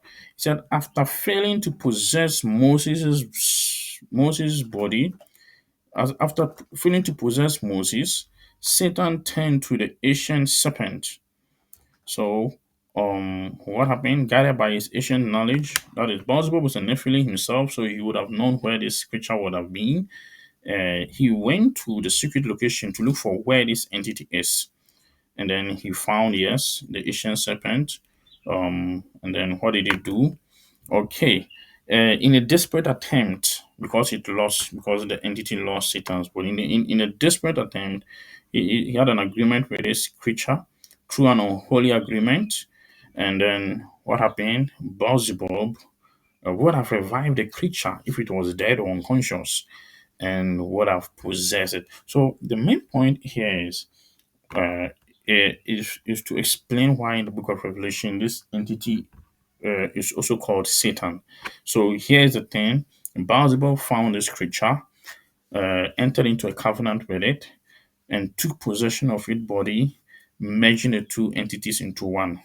So um, no longer Beelzebub became no longer an entity seeking temporary host. He now had a permanent physical form, and one that can both uh, deceive and influence in a cunning way. And remember, the serpent was intelligent and it had spiritual power, just like Moses had. So what happened? Okay, from that moment forward, you remember the entity called Satan, whom we know as Baalzebub, and also that the serpent, they became one entity, and they became what we call Satan. Now, this explains why in shame on you, okay. And this is why here in Revelation 12 verse 9, this is why in Revelation 12 verse 9, let me cut it. All right, so here, based on the analogy, the hidden details in the Bible, and the fact that the book of Revelation 12 verse 9 identifies Satan as the great dragon and also the ancient serpent, and we all know Satan is Beelzebub, it proves that the two met together and they merged. Because we know Satan isn't directly the serpent because Satan is Beelzebub. And if you go into ancient Canaanite um, theocracy and the study um, of their gods, you realize that Baal is a son of El.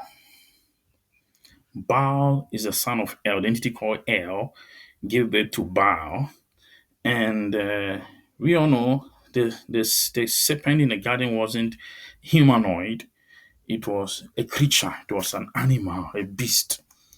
So the thing is, the serpent isn't Baal, and Baal isn't the serpent, because Baal never existed when the serpent was in the garden. Baal was born, he was a son of El. The word El means power or a deity, more or less like one of the watchers who gave birth to him. Like I said, I haven't drawn a perfect conclusion on it. But then it is conclusive to say Baal and the serpent are two separate entities. So how come Revelation 12 and 9 identify them as one entity? So the reason is because remember God did not kill the serpent, he only cursed it. Adam and Eve were driven out of the garden, but the serpent wasn't driven out. What happened to the Garden of Eden? Was it destroyed? We are not told. So, whatever happened to the Garden of Eden may have also happened to the serpent because the garden disappeared. We can't locate it. So applies to whatever was inside it. The tree of life also disappeared. The tree of the knowledge of good and evil also disappeared. So were the creatures, the special animals, or the biodiversity of it. So um, it tells us that the serpent did not perish or die. We are not sure. We are not told what happened to it. But then, only for it to reappear in Revelation again. And then this time it is called Satan. And Jesus had already exposed Satan as Baal. And we all know Baal historically is a son of El. So, how did the two become one? And this is what I'm explaining here. I'm trying to give you a view on what actually happened. What actually happened is that now we know Baal is a demon, a Nephilim, and Nephilims or demons they seek a host to possess. And this entity originally wanted to possess Moses' body, which he failed to do so. So now he looked for an alternative body which is of equal magnitude to possess. Moses was wise and powerful. So now, what would be the alternative to Moses and a creature that is all wise and powerful? That will be the serpent. The serpent was a perfect host because no human body was worth possessing to carry out a mission.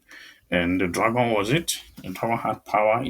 I believe the dragon had in one way or the other also ate the fruit. Because I'm wondering how did it know what will happen to if Adam and Eve if they eat the fruit? Well, that's a question for another day.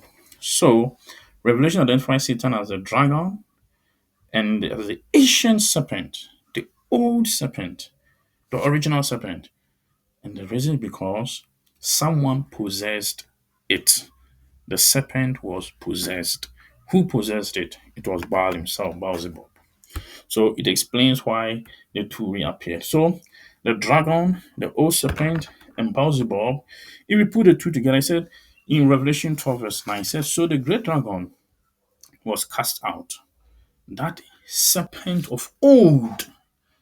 You see here, it's telling you that serpent of old, that serpent that we already know of, that serpent that existed many, many years ago, that serpent that is famous for deceiving mankind.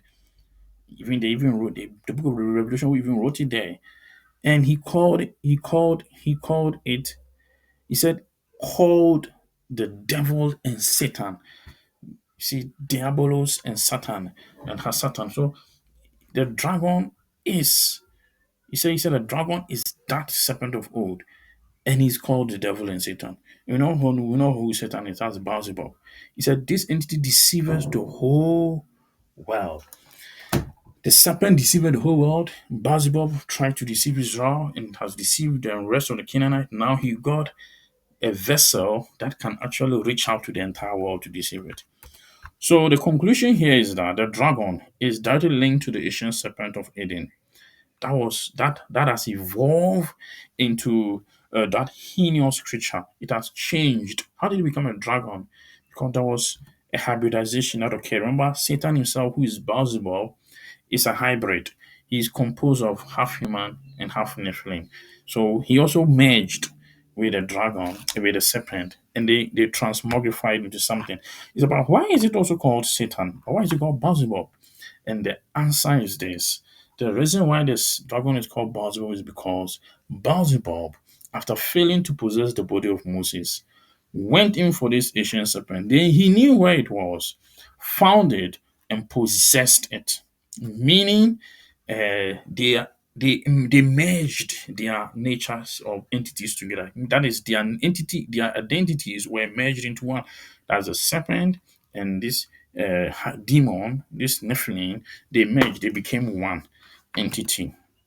From that point on, Beelzebub, who is Satan, now operated through this creature who is a serpent, and it made them the ultimate deceiver. In fact, the dragon is both the ancient serpent and is also Beelzebub, fully possessed, working as one entity, deceiving the whole world as he desired. Like he wanted to use the body of Now, Moses couldn't fly. Now he got a creature that can fly. Well, who knows? Maybe had he possessed Moses, he would have been flying, just like Superman and those entities as we know. So now this entity became a perfect deceiving machinery. So, what is the connection between the serpent and Moses? So, just as Moses was lifted up as the wisest prophet, so was the serpent in the wilderness lifted up. Numbers 21, verse 9, John 3, verse 14. Uh, Satan, which is Beelzebub, he wanted Moses because of his wisdom, but he got the serpent instead, the most cunning of all the beasts. Moses and the serpent were both connected to wisdom and leadership. Beelzebub sought to deceive through wisdom, and the serpent was the closest thing to Moses in that regard. So, if you look at the legacy of the serpent, Satan's deception, it is rooted. They are all involved with deception of knowledge and enlightenment. The serpent in Eden promised Adam and Eve wisdom and enlightenment. He said, "You will be like gods, knowing good and evil." In modern times, this is also happening. They are propagating it in various ways through false spiritual teachings, philosophies, and occult practices. Deception remains that human beings can elevate themselves to a godlike status by acquiring what is called secret or forbidden knowledge or power. And we have it in New Age movement, uh, which often offers false enlightenment, leading many to believe that spiritual truths are found in mysticism, occultism, self-worship, claims that humans are gods themselves in the universe, which is actually a lie. Then they call the universe God. They try to be all in all. Well, so we have the cult of self-worship. That's another serpent's lie. The original lie told by the serpent was that humanity will become like God. Genesis 3 verse 5. Self worship is rampant today in the form of humanism, secularism, ego driven spiritualities. Humans are not gods, you have to know. People are encouraged to see themselves as the center of their own universe, essentially becoming their own gods. Self empowerment without God. Talking about Satan's deception through this lie is a key driver behind idolizing personal power, fame, success over humility, submission to God, and righteous living. So, remember, the two became one. One wants to be like God, and one wants mankind to think they are God. So, there's a dual deception here. Baal, who is Satan's, aimed at receiving worship. He wants to be worshipped on one side, but at the same time, there's another side of him, which is the dragon or the serpent side, that tries to deceive mankind, this time not into worshiping him, but into worshiping themselves, thinking that they are gods themselves. And that is actually what is playing out today. We see these entities claiming that we humans should worship them. At the same time, they want humans to think they are gods themselves, which is very confusing and contradicting. At least you should choose one. If they want to be worshipped, they have to state it clearly. But you can't tell someone to worship you at the same time you want the person to be God. So if the person is God, then who's gonna worship them? Who's gonna worship him? Talking about this entity. So it shows how confused they are as an entity. There's a whole lot of confusion these two entities, Satan and the dragon.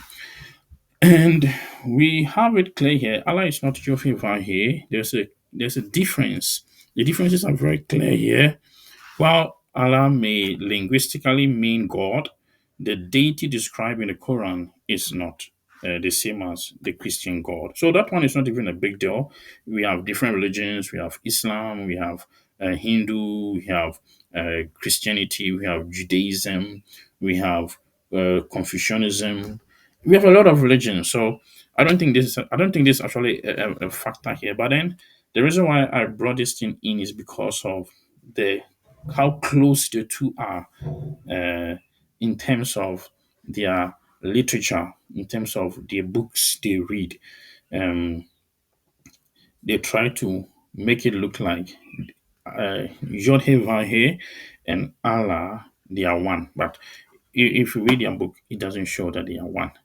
Uh, the deity described in the Quran is unknowable. You can't know him. He's remote, separate, and it's arbitrary. Doesn't look even real.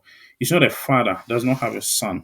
Unlike our Bible, legalistic is legalistic and fatalistic, rather than a relational and a redemptive being. And then also, very unfaithful to covenant languages, unlike Yod He Vav He, unlike God of the Bible, who binds himself to covenants.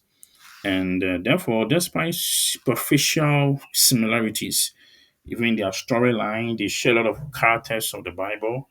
The essence, the nature, and revelation of this deity is not Yod He Vav He. He's not the creator. It's not the Bible.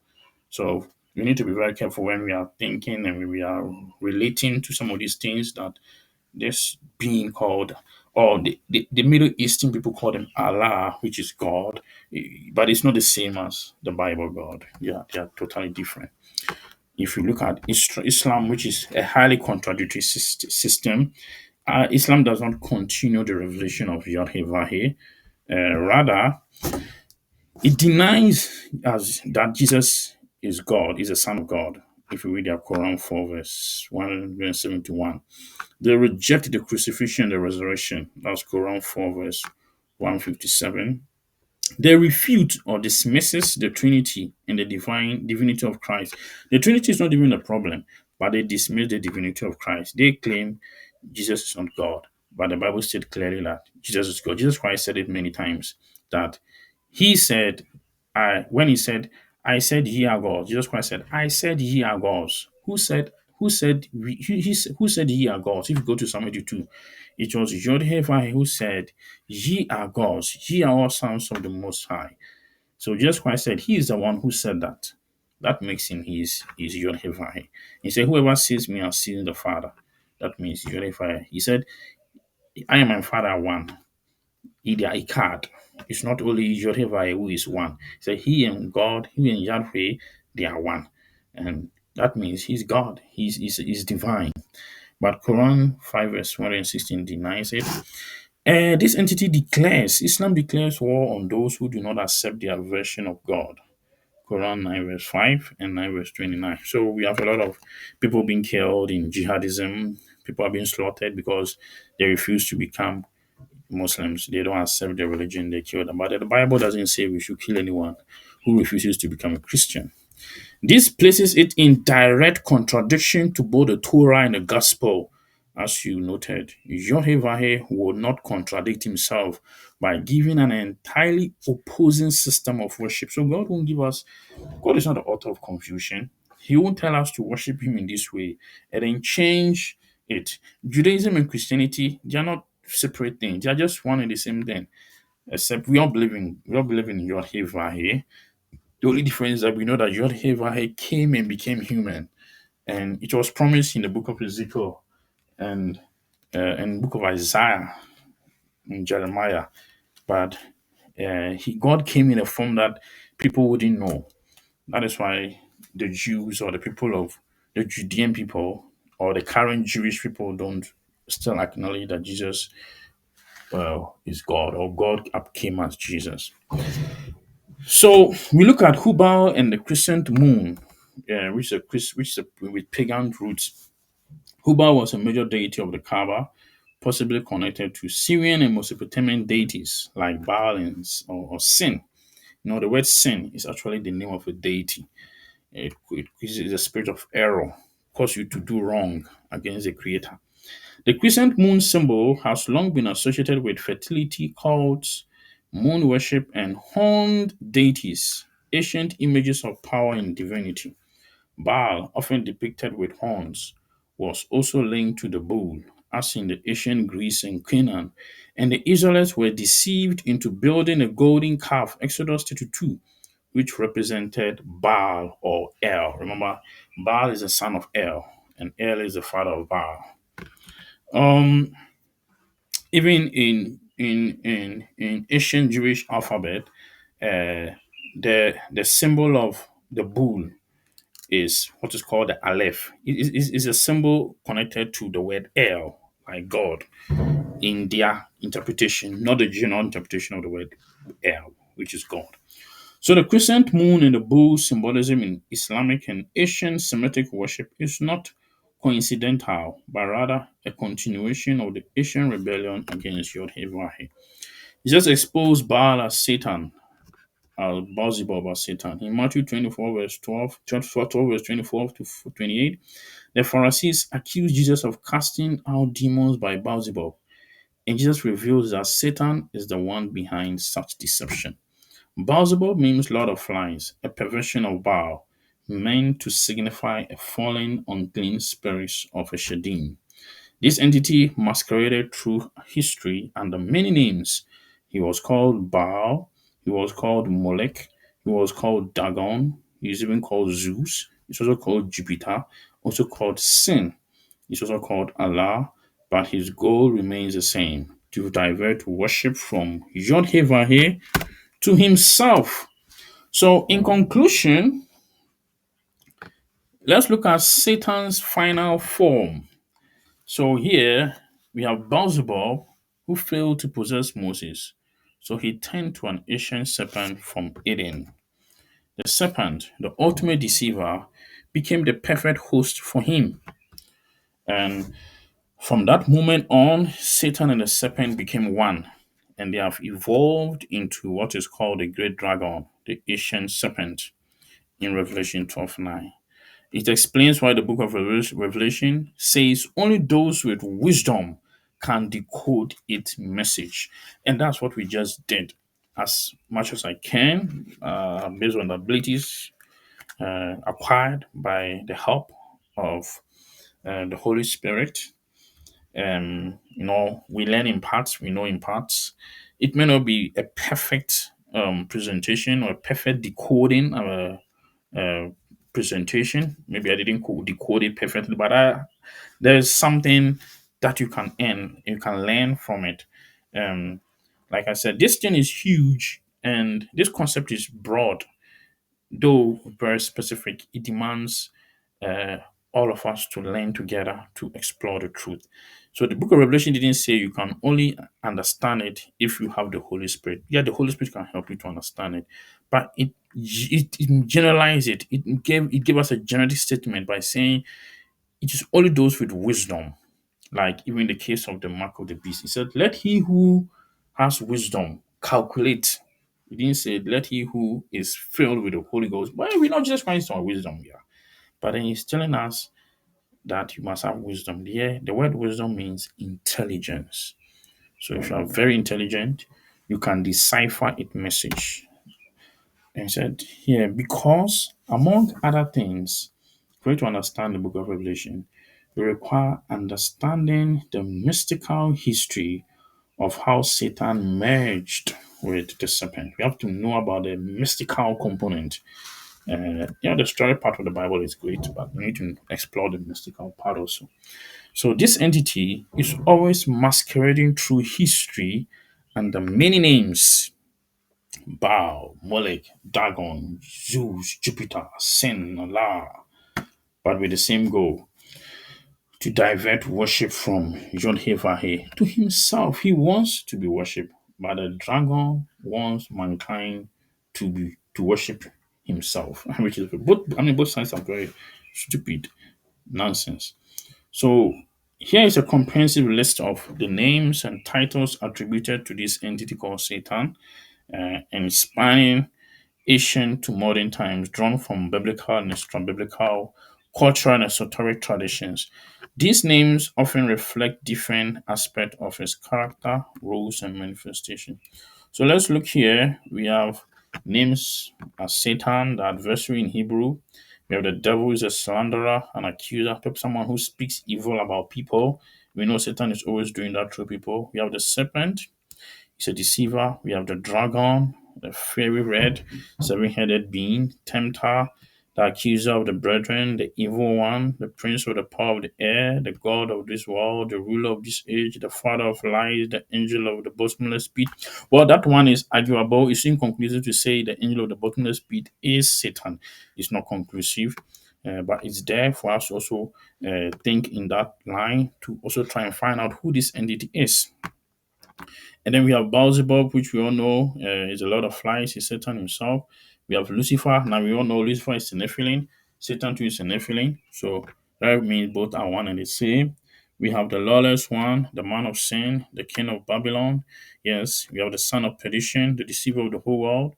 You have the adversary, the antichrist. So here, these are all the names. These are the nature and the manifestation of this entity throughout time. And we have the ancient pagan and mythological names connected or syncretized with Satan also. We have Baal, Lord of Canaanite storm and fertility god. He's a major rival to Yod-Heh-Vah-Heh. Baalzebub is also a manifestation of Baal. Molech is also part of the gods mentioned in the Bible and also part of the pantheon. God demanding child sacrifice is also connected to Baal worship or the Baphomet worship, all connected to Baal, demonic worship. Asmodeus, demonic figure in extra-biblical text, book of Tobit. We have Belial, worthless one, demonic being. 2 Corinthians 6 verse 15. Nimrod, he actually is a Nephilim who emerged as to the as the people multiplied on the earth. We see in the table of nations. We have Azazel, one of the Nephilim, one of the watchers, mentioned in the book of Leviticus, who received the scapegoat. He's also the scapegoat figure. He's the one who led humanity into rebellion, into sin. He introduced sin. We have Seth. He's a Egyptian god of chaos and disorder. He's also a Nephilim. Enlil is also a Nephilim, Sumerian storm god, akin to Baal. You can know them by their manifestation because they all try to mimic God. Tammuz, the Sumerian dying god, the god of the dead, symbol of false resurrection. Pan, the Greek good god of lasting chaos, inspired by many later images of Satan. Yeah, it's another manifestation of Baal. And then we have Zeus, manifestation of Baal. Prometheus, also one of the manifestation. Hades, These are all Nephilims and these entities even in across other religions. So we have modern and esoteric and occult names. We have Lucifer. Now we know Lucifer is a Nephilim, is the same as Satan. We have Baphomet, is also associated with Baal. We have the light bringer of the morning star, perverted as a symbol of enlightenment. We have the hidden one in esoteric teachings, the entity behind mystery religions. We have the great architect misused in Luciferian Freemasonry and occult Gnosticism. And then we have cosmic Christ in the form of in the New Age version of Satan as a false Messiah. And we have singularity entity or the AI in some modern theories, how this entity is being used in an esoteric way. We are just yet to explore, but the way this system operates sometimes is interesting. It's able to think. It will tell you that it is thinking. It has a mind. It seems it discusses. It holds discussion. Very interesting thing. We need to explore how this thing is playing out because all these things are preparing the world for the manifestation of this entity. We have the old serpent, especially in Revelation and end time prophecy. We have the beast, representative of Satan, is also an offspring. We will be exploring this one in the next session. We have false light, uh, talking about false, deceptive enlightenment and fake salvation. The spirit of the Antichrist, we all know what it is.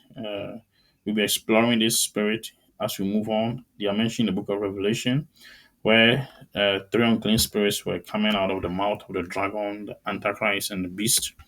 Then we have Lucifer, the Luciferian light, secret society, and various Illuminati tradition. All right, so here are some of the hidden names. You can go through them. Like I said, this presentation is to open our thinking and to shift our reasoning in a more biblical way instead of depending on what we already know. At least with this presentation, now we know who the entity Satan really is. That is a Nephilim. He's not an angel or an archangel. He is just a Nephilim. He died. He was killed through the great flood. He perished through the great flood, and he is more or less a ruler. As mentioned in the book of Isaiah, he ruled over the nations in the pre-flood in the pre-flood era. He was one of the great kings, a physical Nephilim king who ruled over the entire world before his kingdom came to an end. And it is because of him that the world became desolate, as mentioned in the book of Isaiah. So we thank God for this, and I pray that God will open our minds and our understanding and enlighten our heart with His true light and expel evil from our path. No weapon fashioned by the enemy will prosper. Today we know who the enemy is, and the Bible says that Christ is the head of all principalities and powers, and He has placed under our feet all demons and powers and thrones and whatever is named, they have been put under our feet, and we are above all. We are seated in Christ. We are hidden in God. Our place and position is in God Himself, and we are above all these entities. We are not supposed to fear them. May we receive strength. May we receive confidence to do great and mighty things for God. In the name of Jesus Christ of Nazareth. Thank you very much. So this is going to be the end of phase one. In my phase two, we're going to explore the formations of the kingdoms of the Nephilim. Where I'll be going straight into Revelation and Daniel to decode the beast, the dragon, the Antichrist, and to explore the unexplored and to move into uncharted territories. God bless you, and hope to hear from you.